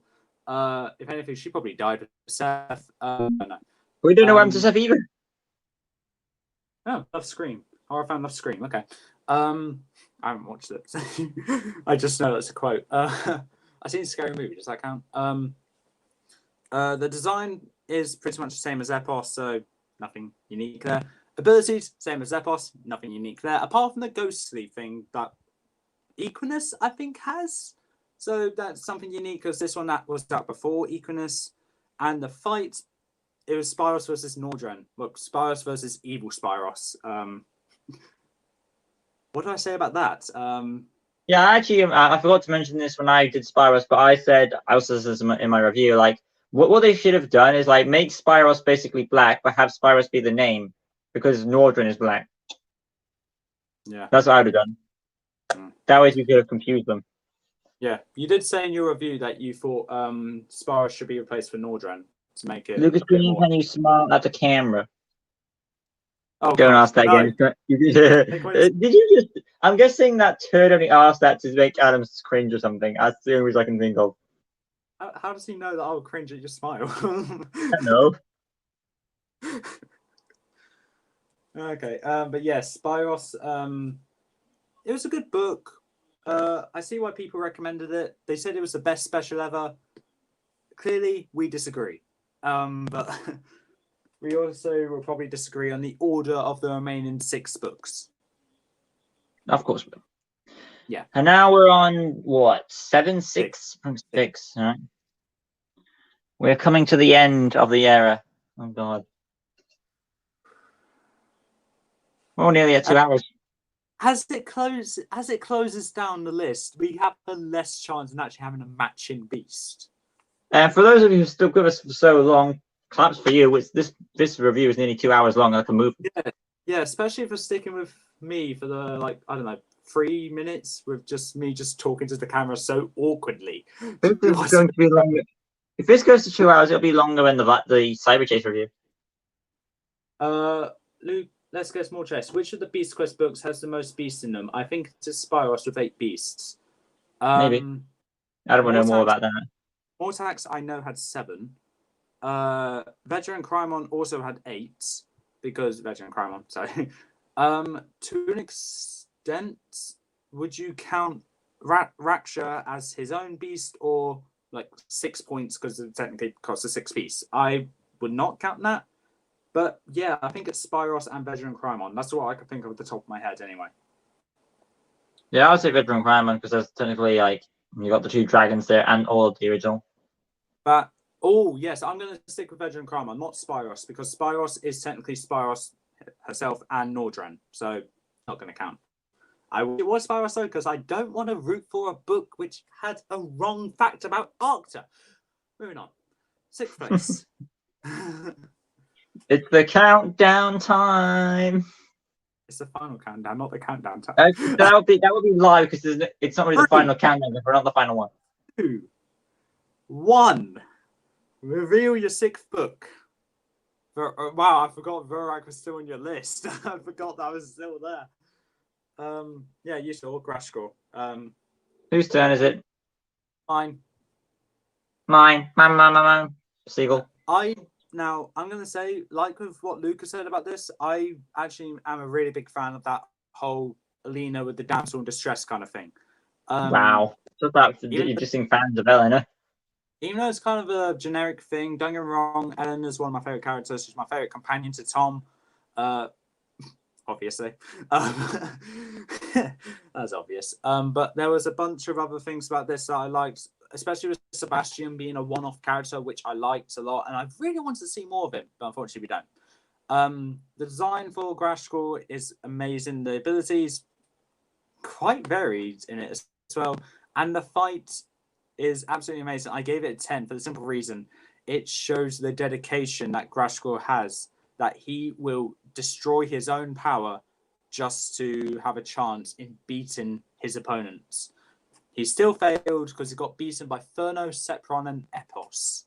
It all depends what you think it all depends though what you think he's doing. Is he destroying the kingdom just to kill his prisoners, or is he destroying the kingdom just to get out? I think he was said in the book he was destroying it just to get out, but I like to think he's destroying it just so he can get his victims, because that sounds more badass. You need to admit that. Okay. That's what I can say about Grashkor. Great story. Yeah. Oh boy. Next up, we have, for me anyway, Verac. You can see why this is so high on a story level. It's the wrap-up of Sanpeo. Do you think Sanpeo is going to come back for this? I personally don't think he should. Because I think he had a nice wrap-up. It's time to pass the mantle. He's never been a popular villain, to be brutally honest.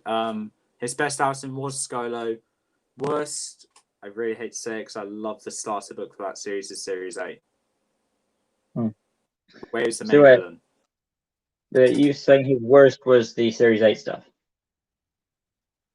Yeah. I would say his worst was let's get small. Not planning Rhea, but Let's get small chess. I was doing a challenge to read all Beast Quest books in 2 months, and in a month I finished 90 books in the main series, and I'm not sure if Tempest and Spark are even shown. If you read 90 books, you should have read Tempest and Spark, as they are the Animal Companions Series 11. Yeah, so you should have read them. 61 to 66. yeah. So yeah, like I said, Verac story-wise, you can see right here. It's the passing of the torch. Unfortunately, this is basically also the introduction to Rhea, but I would like to see like some clues to hint that they loved each other. Because before this, was there any hint that Kensa and Sanpeo loved each other? No, it was like and I don't even know if it was even a relationship. Like I don't. So the only conclusion here is the fact that now if there's little kids watching, please leave the room or whatever. The only conclusion here is that as a pirate, Sanpeo did the R thing. I'm not going further than that. Oh God! Why would you say that? Like, Well, it's the only. Well, how else would you explain it, Adam? Tell me. No, I'm not going to tell you. No, let's get small chests. They are not shown again. I wanted to see them in Kyrax, but unfortunately we don't. Like I said, little kids, hopefully you left. But anyway, though, that's the only logical explanation how it would work. They were forced to get a kid or whatever. So yeah, and that's why there's the, we'll make sense of a few things. But yeah, we got Rhea in her debut, and Adam, you won't deny me. Every one of her plans is the best. Yes. The weakest plan was her first appearance, but it got better as it went on.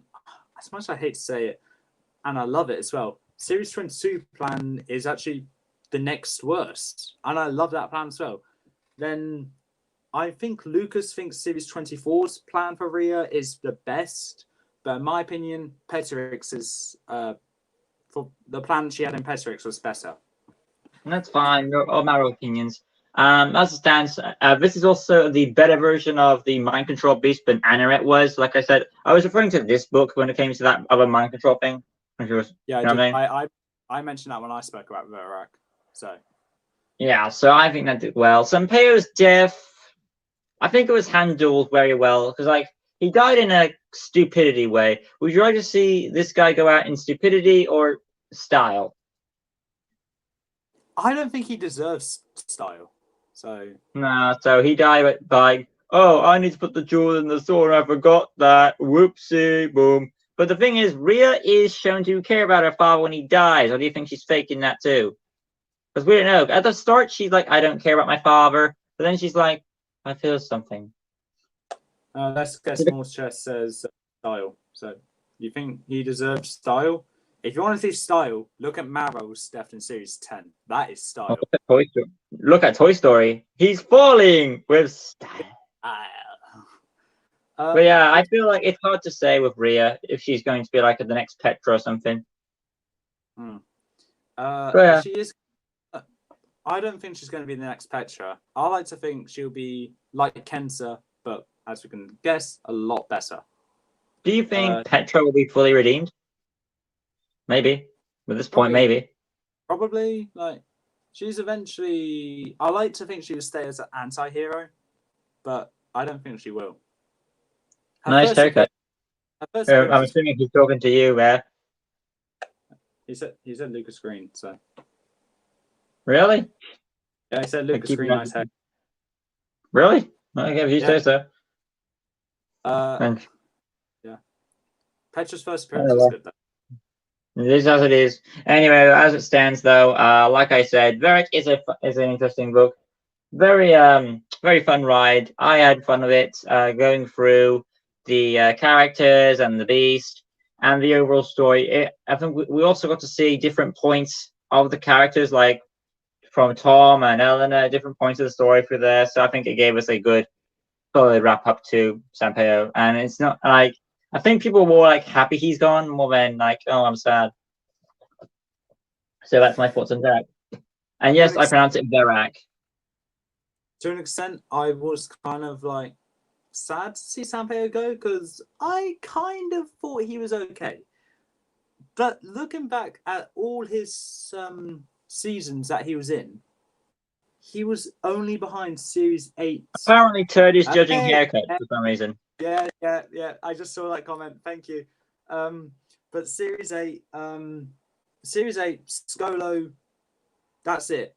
Those are the only seasons or books that he was the main villain in. In every other one, he was either the sidekick or the lackey, which is also the sidekick. But he also got eaten when he was the lackey. So, what's the difference? So, yeah, but yeah, we're up to date though. But yeah, I pronounce him as Verac. You call him Verac. I'm not sure why. I say Verac because that's my accent saying, "Hey, call it by its name." I don't know why I said that, but yeah, it felt right. So that's why. Okay, now before we move on to the top 5, I need to say these top 5s are, I just completely ditched your opinion on these books, and I just stuck to the Beast review opinion. Right. So there you are. That's what I thought I had to say. So that's what I did. Are we on to the final 5? Yeah. Third Slurper says Lucas Green, nice ear piercing, and he can't say Adam Fearns is because I don't have one.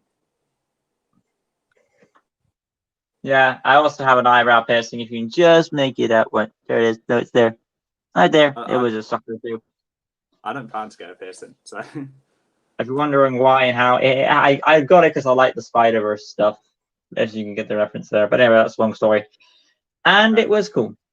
Anyway, moving on to number 5. Right. Ready for the countdown?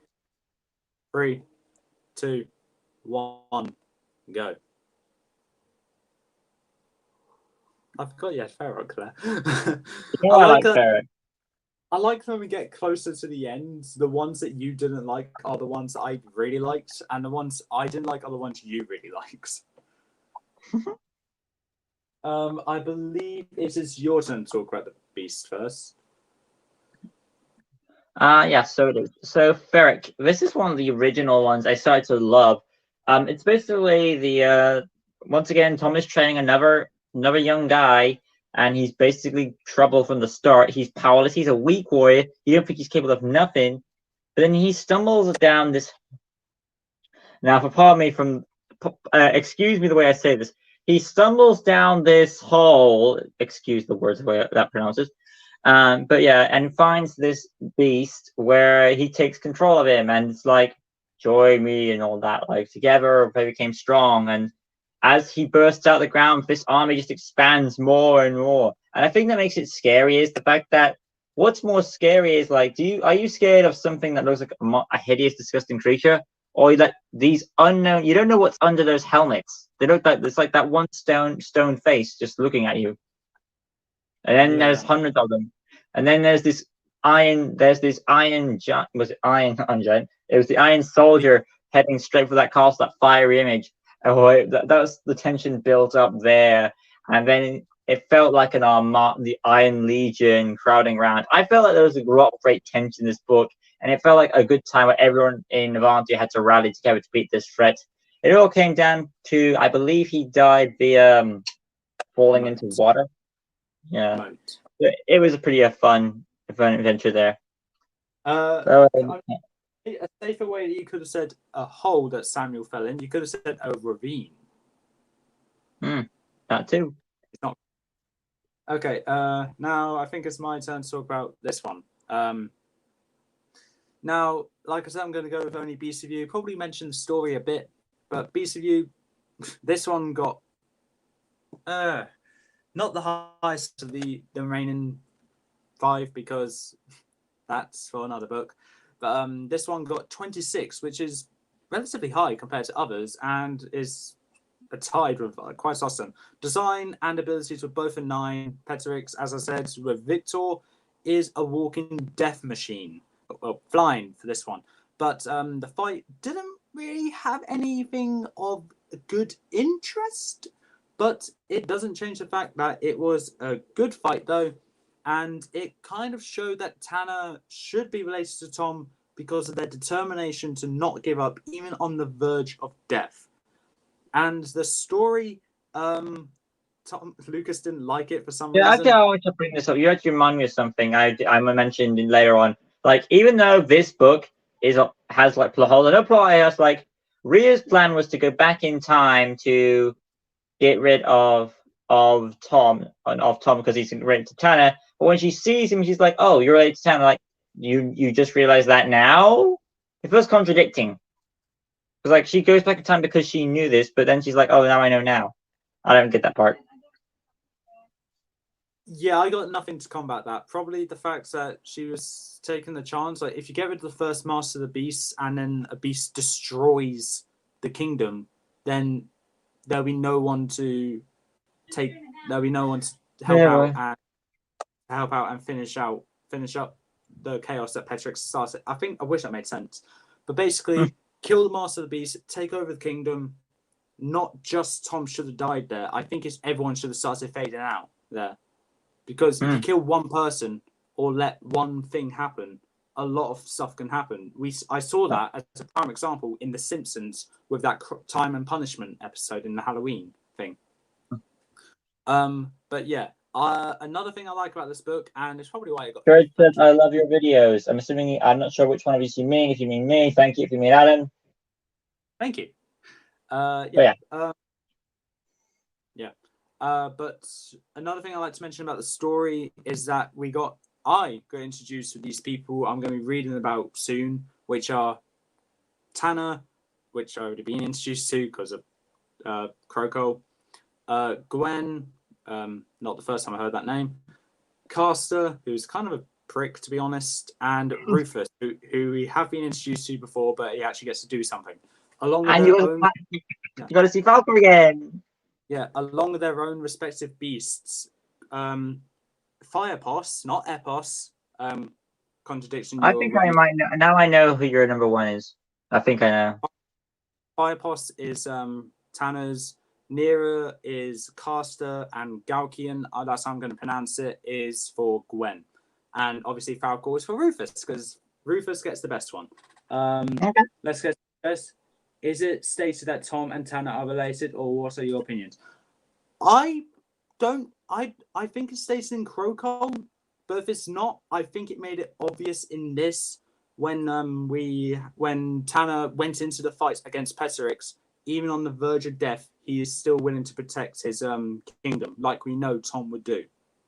Well, the point is that usually it's hard to say, but as of now, it's officially canon in this book, so it is canon now. Yeah, but it does feel so like it though. Even though there's something that both of us didn't know were announced, I'm guessing it's from Coco. I need to reread that now. Yeah, please do. Yes, so we can have verification. I'll be happy to. but yeah, Petrix, a great book in my opinion, and a great finale, I guess, to these specials temporarily. Unfortunately, ended on a sour note for the only thing I got when I read Croco was like, oh, Tom has a hidden connection to the Master of the Beast, so he can talk to him now. That's what I got from it. I just remembered you haven't mentioned Scalamanx yet. No, I haven't. Oh my god. I knew you liked the book, but I didn't think it was that good. Okay. I got my 4th place now. Right, moving on. Next to number 4. Oh, also, can I just say, before we reveal our 4th place, me and Lucas made our predictions before this live stream started on who our number 1 would be. I think it's best to say them now, as our predictions still have not been said yet. So before we reveal the top 4, you want to reveal who you thought my number 1 is, and I'll reveal who I think your number 1 is. What out of the 4 ones we have? I don't have your book, so I don't know. What I think your number 1 is the book. Yeah. Okay. I'm having it's a toss between Mortax and Falcor. It's either your bite the snakes or your. I'm saying Mortax. I would say Mortax because he's basically more powerful. So I want to say Mortax. But if Falcor is basically, I can't see why you would pick Falcor. So I'm going to say Mortax because he's more powerful. Because like one, you prefer going on the beast stuff, and if that's the case, I'm sticking with Mortax. So I'm saying he's your number 1. Right. Now, for me, I'm guessing this is Jakara because I know that you made your list based on the story. And from what I got from your review and my review on Jakara, made me shed a tear, it is an incredible story and by far the best story. So I'm going to say Jakara there, if not Mortax, because those are the only ones, apart from Scalamanx, that I know that are left. Well, when we get to number 2, that determines everything, doesn't it? Yeah. Anyway, okay. Here's fourth place. 3, 2, 1, go. Oh, I forgot you're a Kyrax. How did I forget about Kyrax? Yeah, Kyrax is basically a I'm not gonna say because whose turn is it? You were wrong about Falco, by the way. Yes, so Yeah, you were right. I said more. I said Mortax was my pick though. You were right about Falco, by the way. Yeah, it was not going to be number 1. No way. Even though you love for snakes. Yeah, even though I love snakes, I need to be honest. I think I prefer Torpix more. But yeah, so who's going first? It's my turn now, I think. Go for it. So Falco, an amazing design. I need to be honest with that. That's the first thing I need to say. It's an amazing design. Oh, we got a comment there. We got a comment. Is it started that Tom and Tana are related? I already mentioned that in Peterix. Oh, okay, we're up to it then. So yeah, Falco, as I said, is a great design. The story I found to be rather interesting, and it was a great outing for Verac, by far the best one and the only good one he had. No offense to him, but he kind of got kicked off He kind of got kicked off early in season 19 and 20, and then killed in 21. So, what's the problem with that? But the abilities Falco has, in my opinion, are good, but not as good as Torpix is, in my opinion. He has venom dripping off his tongue that he just needs to swish around, whilst Torpix can just spit it out. So, I'm saying something negative about it. He's just in 4th place. That's going to be an interesting fight, though, if those two fight, Falco versus Torpix. Yeah, the only thing that Falco will have above Torpix is the size advantage, most likely. I need to check that, actually. And experience. Because it's no competition that Falco is older than Torpix. Yeah. Other than that, even though I like snakes, Zodiac Sun and all that jazz, I need to not be biased to snakes. Just I can't make that my favorite special because it's a snake, because that would be lion, and I don't like lion. All right. Why is Kyrax there? Now, this is what I want to know, because why is a beast that I hated this high up? The simple answer is, it's all a matter of opinions. Yes, okay. Why is it 4th place? It's a powerful, unstoppable beast. It makes Tom feel responsible because he has to stop it. So he's partly responsible for creating it. Igor gets potential to be a main villain. Obviously, it fails, but he gets potential for it. So it's a way to improve his master. Elena gets something to do by supporting Tom through this dark time. Now, I'm not unsure about this, but let me know if you're right. But do you think he can only copy the golden powers on their look, or copy their powers entirely? I'm going to say entirely. Yeah, I'm going to say entirely. Can we... All right. Pause what you say, please. Let's Get Small Chess says, if Epos and Falco are alive, then do you think Golkian and Nera are alive? And will they come sometime later? I want them to, because they both look interesting. Nera, less interesting, because it's a giant mountain lion. But still, they are technically not alive like Falco is. They are just resting in a stony state. They've been like that since their masters died. Epos, I think, is the only exception because she obeys the Master of the Beast, and I think Tanner passed down the Master of the Beast title before he died. So that explains why Epos isn't in a stony prison, let's say, whilst Falco, Nera, and Golkian most likely are. I want to see them again in a special. Golkian especially. Nera, I can give two about. So, yeah. But yeah, like I said, though, Kyrax, being a Henkrau-like beast, he's got the regenerative wings. He's hard to kill. He can make stabbing weapons with his arms. He's basically I would say, like you said before, he's an indestructible creature that has only a few weaknesses, which is fire and fire, and himself. Yeah, and you have to stab him in the chest to pull out his doll. I think that's what it was. Yeah, play figure, whatever. But yeah, it's a pretty awesome beast, I'd say. I mean, there's a lot to despise, but there's also a lot of stuff to like as well, in my mind. Yeah. You can see that. But that's your opinion. Yeah. You're still going to disconnect. Yeah. Oh, God. Of course he is. Anyway, that's it for that one, though. Now we're down I'm going to fall off. I'm taking some down. All right, now we're then down- where are we at now? 3? Yeah. Now, I am going to say about the top 3 is that it was really hard for me to choose. Like, these 3 were easily going to be the top 3, but I couldn't choose which one. I'm debating on whether to swap one over now, No, don't cheat. but I'm not going to because I like these 2 a lot longer than this one. You swapped already once. I didn't swap at all. Okay, you made your point. Okay, I got my 3rd place now. 3, 2, 1, go. Why? Why did you do that? I'm sorry. The others came Why? out before. The others came out before Chikara, so obviously it needs to be. I like them longer. So, oops. It's your turn, Okay. Tips. All right then. Scalamanx is the book. Sorry. Say your piece. No, it's your turn. I want to know why you put Scalamanx this high. If you let me finish. Scalamanx is the book where we finally get establishment for Petra's decision to join the good guys. And that's why it's up here. So, because we never, Petra is an ongoing mystery. You never know what's up with her. But there's Kyrax. Was it Kyrax? No. Yeah, that's the reason why Kyrax is so high. I forgot to mention this. You saw my review. The reason why Kyrax is so high is because it helped me determine if Petra cared for the heroes. And then Scalamanx was right after that because it established Petra does. Why is Petra changed? The first was, did she care or not? I got my answer. This one establishes why she changed. So you're saying there's like an ongoing arc throughout the specials? Well, it's like the specials gave some time for her to develop her character. So the first one we get to say she does care for the heroes. The second one is about her flipping crush for Tom. And yet, while it is like something that the fans don't want, I admit it's something new. Beast Quest has never done before. They're listening to brand new ideas, and we get to see Petra's side. We get to see Petra's side of the story a bit.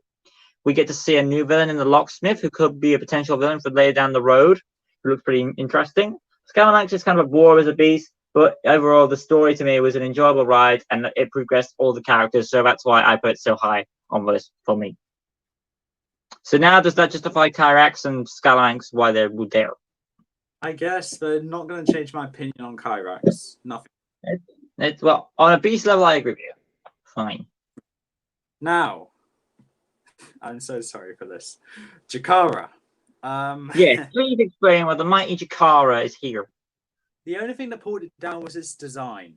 That's all I need to say. Oh, yeah. Oh, it all comes down to your fetish for humanoid. We'll tell that to Mortax. Shut up. Don't mention the second place one. Don't you tell me, oh, it's a skeleton, Adam. What do you think humans are underneath? A brain. Nice try, Adam. It's correct. Shut up. Stop Just going on about me. proceed. Okay. Chikara, I gave a low score for design, which kind of pulled it down a bit, but it is technically part human and part ghost. That's all I can say about it. Its abilities are good though. Does have the knowledge of Kara, like her previous experiences and battle experience. If so, then that's even better. And the fight was sentimental, would you say? Aww. It felt emotional. Okay, it was emotional. It was really emotional. What I was gonna say. Oh, by the way, I actually talked to this about a friend. He says, I asked him, what book would you not find emotional? And guess which book he said? Yeah, he said that. That's not emotional, though. I judged the book by its cover, and I regret it. You're regretting it now? Oh yeah. Ever since I read Chikara, I regretted it because I was like, I never find this emotional. After reading it, I found it emotional. I just thought it was a great end to this beast. When Jalka was defeated, it wasn't Tom that beaten Jalka, it was actually Kara. And to know that Kara is a worthy mistress of the beast, being stuck in that form for 60 years to prevent Jalka from, what was it, raiding the entire world, let's say, or Avantia, and possessing anything that she wants. Anything, I'm going to say Jarko is What a are you she. judging this on a beast level? Yeah. I'm guessing that. You say yourself, you literally say yourself, these final ones are just solely about the beast, not the story. Sure they are. The story was good too, though. I need to be honest, the story was good. And I did say I will mention the story if I see fit. I did. I do see fit. Sure. Continue. Yeah, I do. But yeah, that's all I really need to say about Jakara. It was pretty emotional, and it's a really good story. As well as a great score for Beast. And I not judged the book by its cover. I'd done that with Arachnid. I made a wrong guess. I'd done that with Grimon. I made a wrong guess because I thought it would be good, but turns out it was bad. I judged Jakara. I made another wrong guess. I judged Kyrax. For me, I was right. But still. It looked bad, it was bad. Okay, that's all I'm going to say. I'm done. Number 2. Oh, God. Right. We're almost done. Almost in 2 hours. Jesus Christ. Right. I Now, hope it's down to this. for you, I'm expecting to see more tax. 3, 2, 1, go. Oh, before we reveal, I was good work, Adam, for telling me what your book is, Raksha. I was going to say, like, revealing my number 1, it confirms who, but revealing my number 2 confirms who the number 1 is. So, but since obviously Raksha is there, which means more taxes first. Yep. Damn it! No, no matches. Okay, we got no matches. So now you know, yeah, Jakar is my number 1. More on that later, though. And more, just say, more taxes my number 1. More on that later. Yeah. More tax. All right, let's go over. Whose turn is it? Mine. Raksha the Mirror Demon. Now I was a bit. No wonder you were ticked off earlier. I was wondering why. I was debating on whether I should put Raksha below or above Mortax, or below or above Jakara, because, as I said before, those 3 books are incredibly great in their own way. Jakara mainly for the story, Mortax for the amazing fight, and Raksha for his design and the fight. Looking back, I probably should put Raksha above Mortax, but I'm sticking to Mortax as I have nostalgia to it, and it was the first special I ever got. But more on that later. Okay. Raksha's design, I gave a 10 out of 10 to, because it's a combination of all 6 of the good beasts of Avantia, plus technically Capra's snake-like hair. The abilities, I didn't give a 10. I would have given a 10 if it was confirmed. I didn't think we mentioned this, but isn't this Capra's debut, first one? I didn't give Raksha's abilities a 10 because we didn't get confirmation on it. But if we did, if it was a combination, if his abilities were a combination of all of the shield token abilities, which is on his chest, I would have easily gave it a 10, and it would have got a flawless 30 out of 30, which would have been the best score, obviously. But it still got the highest score with 28 out of 30, which shouldn't be anything to laugh at. The fights took place in not 1, but 2 realms or kingdoms, whichever one you see fit, which I thought was kind of unique twist. I will admit that one farmer having this special knife to get back into Avantia was a bit weird. But it doesn't change the fact. Yeah, I know. It doesn't change the fact it was a great fight. It went on for the entire of part 2 of the story, like Mortax did. But other than that, Raksha. Yeah, I never understood why all the good beasts just sat there and didn't do much until the very end because of mind control. No, they weren't mind controlled. They were stuck underneath this vine tendrils. Like it's like a leech seed in Pokemon. Their strength gets absorbed and given to the user, which is Raksha. That's an ability I did not take into account because that's only with the good beasts of Avantia. So not going to happen to his victims in Battle of the Beasts. Yeah. Now, why is Mortax second? Don't say opinion. Don't say opinion. Story beats it. You know why? Yeah. One beast has a better story, and you know my opinion on story. You even said yourself, I'm doing my others solely on beast. Well, I'm doing its own story. So going on that logic, it makes sense that Chikara would win. Yeah, I'm not surprised. Chikara.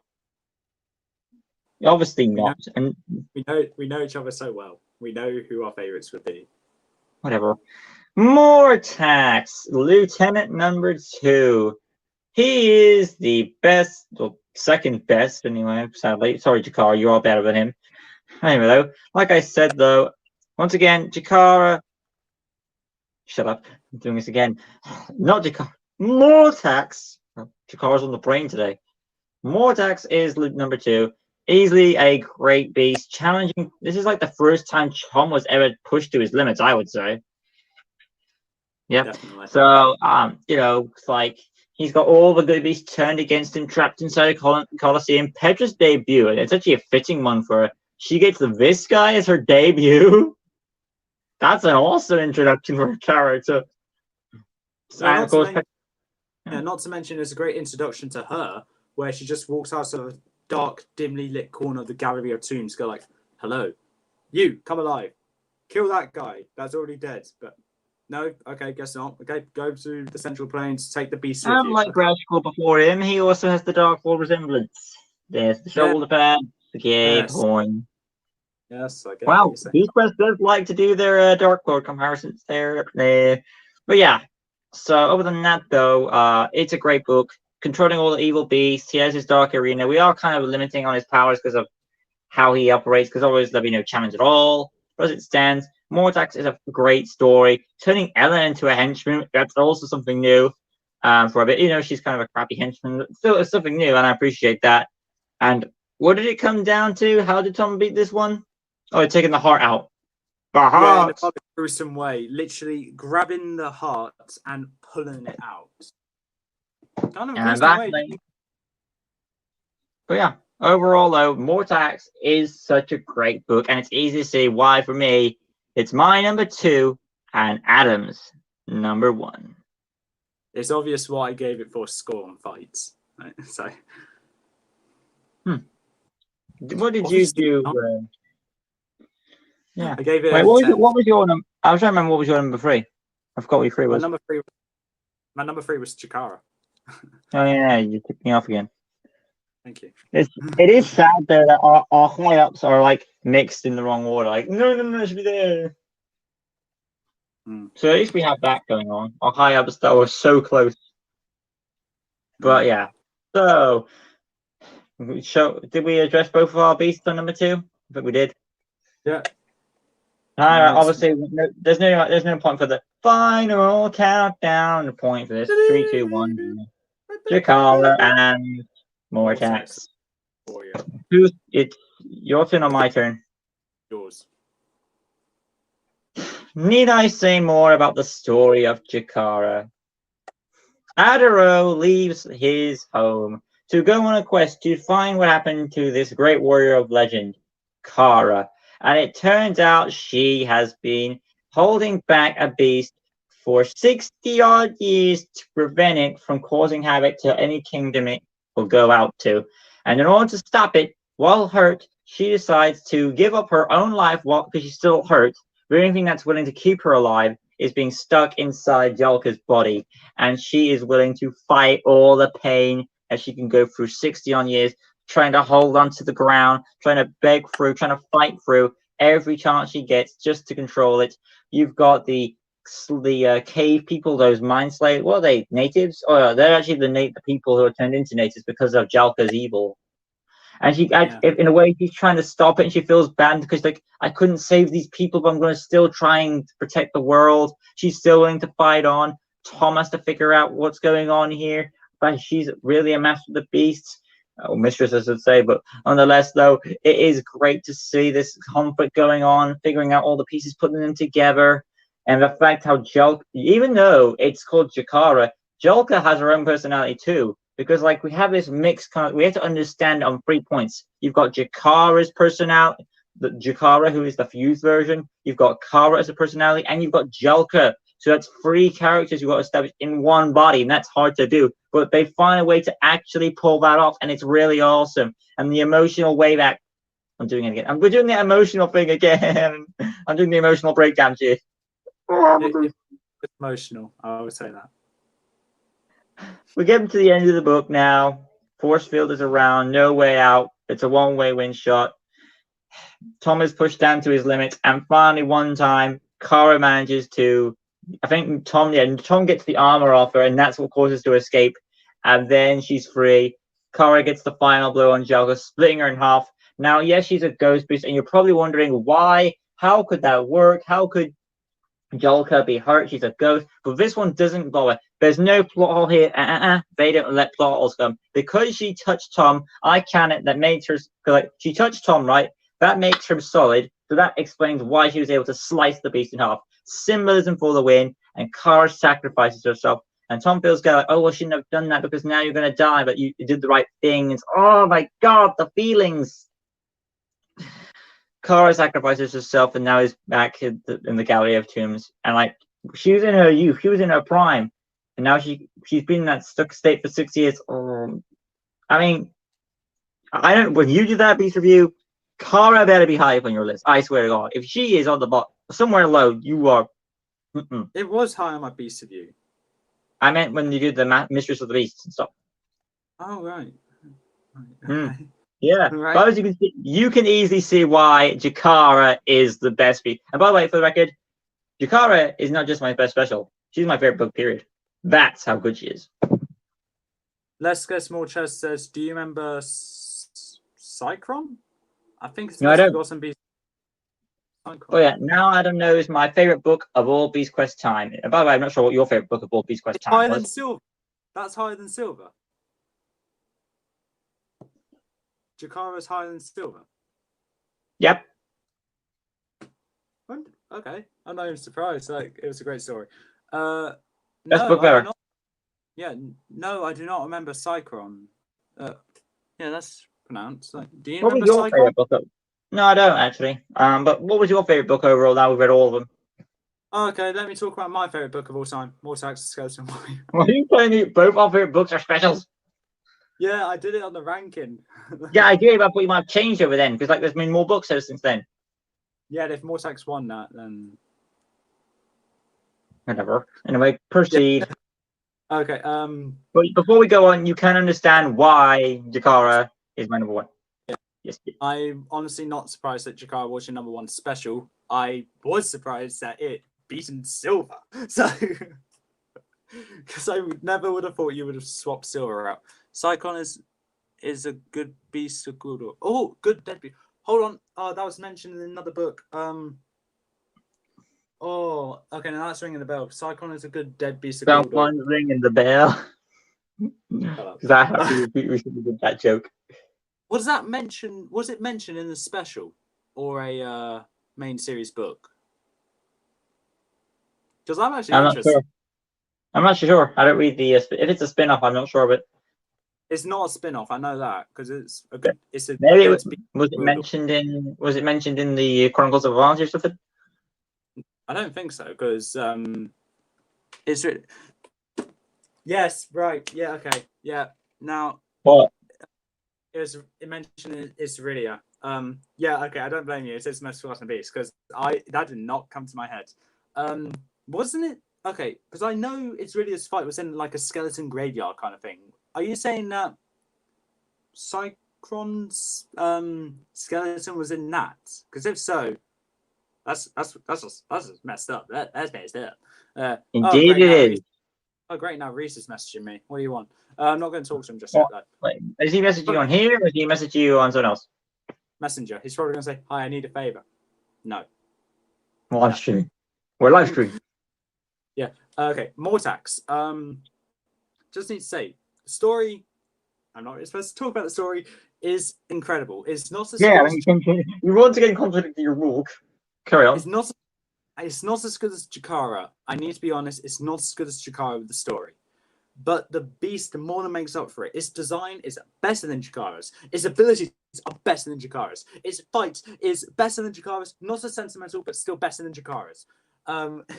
It was Tom versus the world, basically. It was Tom versus Everyone's out to get me.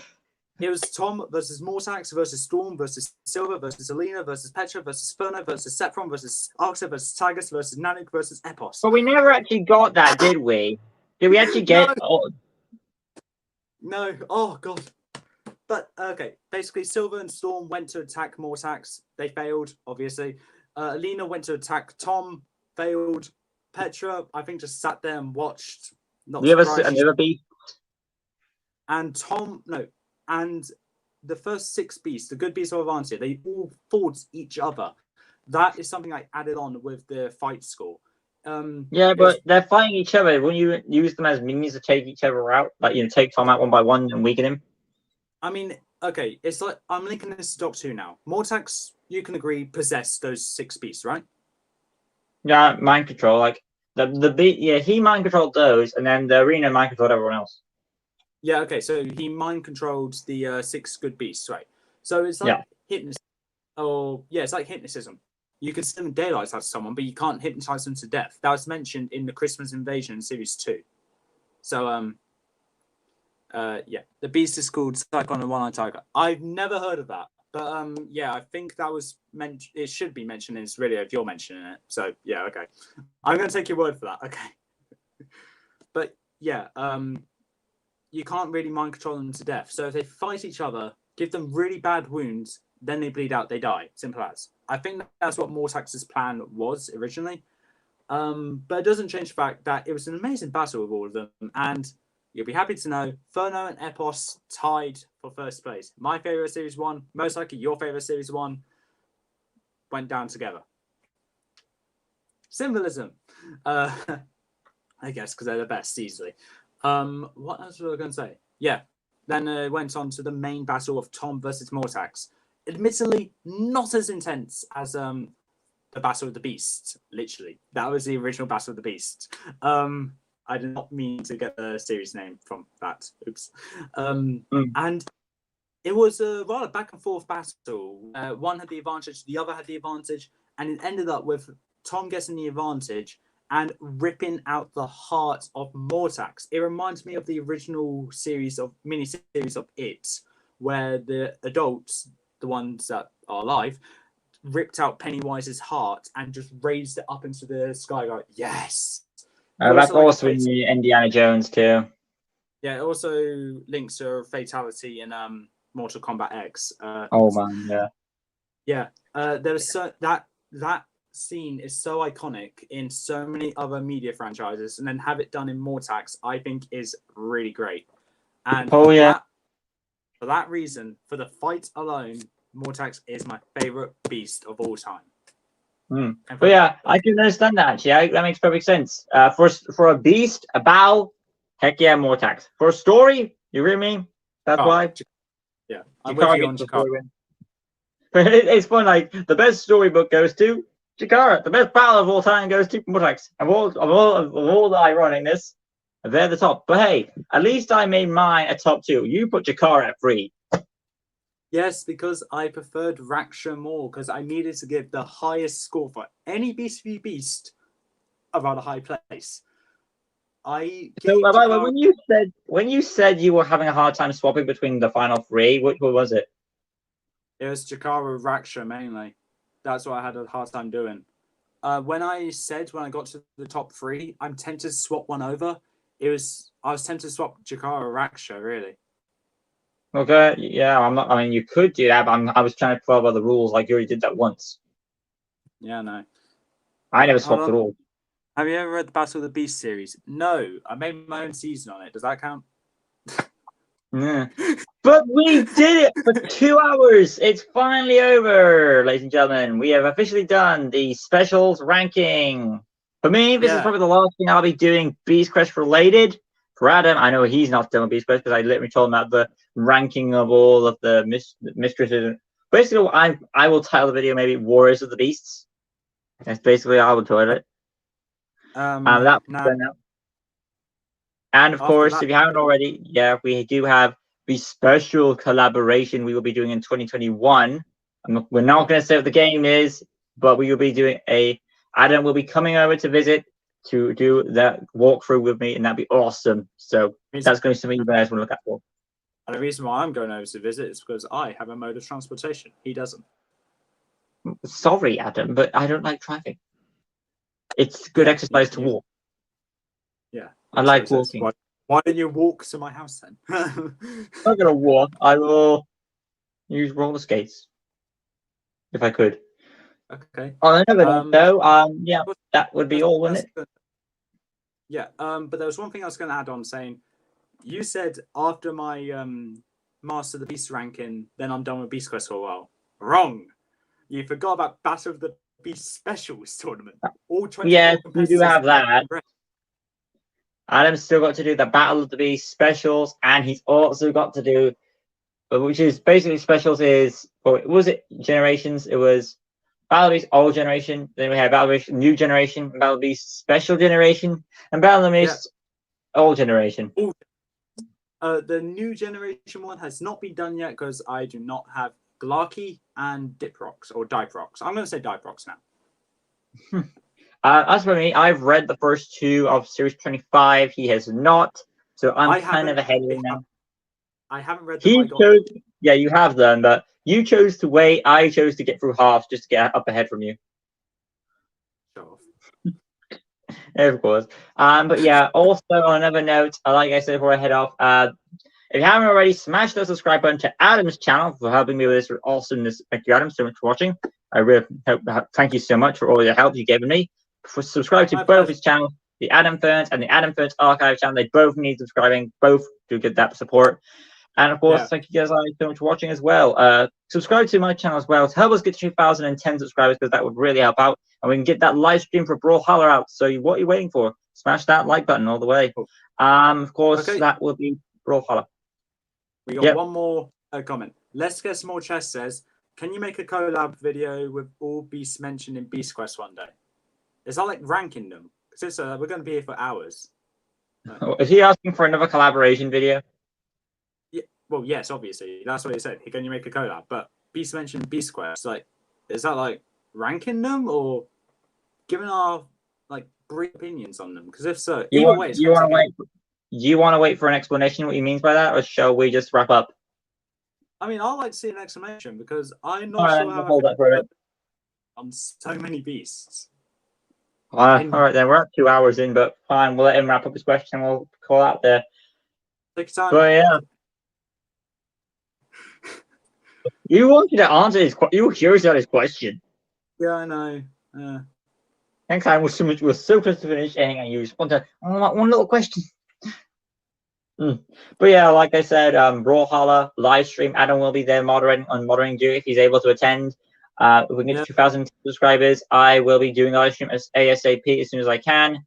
And yeah, I hope you guys can all attend. It will be for free all platforms: PS4, Xbox, Nintendo Switch, and PC. It's free to download, so Adam can play it too if he wants to. And everyone can. I probably won't. No, sorry. He probably won't. No, he won't. No. But he will be. He will be there if he can make it on moderator duty. So try and don't be naughty because we got this. What do you say? He says no, like just mention them but not rank them. Thank God. Like there is the beast, then next beast, then the next beast. Right. Okay. Think we can do that? If you want to, yeah, we can. Like if we're going to discuss them, how about I just discuss this? I promise you this time I'll discuss the story version of them, and you discuss. No, fuck. I discuss the beast version. You discuss the story version. There we are. For the record, I didn't curse at all, and if I did curse, correct me on that. What was my curse? I'm not going to say it because then I'll curse 2 more times than you. Well, now we're even then. Yes, we are. Like there is at least then that, but we'll see. We'll probably have to talk that off cameras, and you can explain to me in detail. As it stands, though, like I said, I shall see you guys for more awesomeness coming your way. Next video on Adam's channel is. Most likely the trailer to Battle of the Beast specials, where I'm just going to be introducing all of the specials. So talking about these 24 again. But I've already recorded it, and that was before I read Petrix, Ospera, and Scalamanx. So I have no idea what their abilities were at the time. I'm just giving my prediction on who I think will win. And there are so many things I need to ask Lucas about it. So I need him to watch that video because I need his help with this so much. I should also, I should also mention we will be doing a collaboration and a commentary on Monster House in October. We did agree we would do that last year, so expect that will happen. That we agreed on. Yep. But yeah, we will be doing more, and I think we may do this, we may not. But all depends what happens. We will be doing a I think it was either. Actually, no, I'm not gonna say. I'm not gonna say this because if I do, it may spoil the you know what, Adam. If I say anything about that subject, you know what I'm saying? For what you say. Yeah, but you understand what I meant, right? Yep. Let's get some more chesters. Bye. See you next time. See you, mate. I think we're about to leave, but we just can't seem to. Yes, we gel are. right now. So that being said, that be all from good old Lucas Green and Mr. Adam Fearns. Thank you so much, Adam, for showing up. Of course, I really appreciate it. I had to. I don't think I'm going soft on you either. I'm still gonna be the cynical douche. Okay. So next time, like always, guys. Thanks everyone for showing up, like always. Until next time, like always, guys. Adam, shall we sit together? 1, 2. That was peace, by the way. 1, 2, 3. Peace.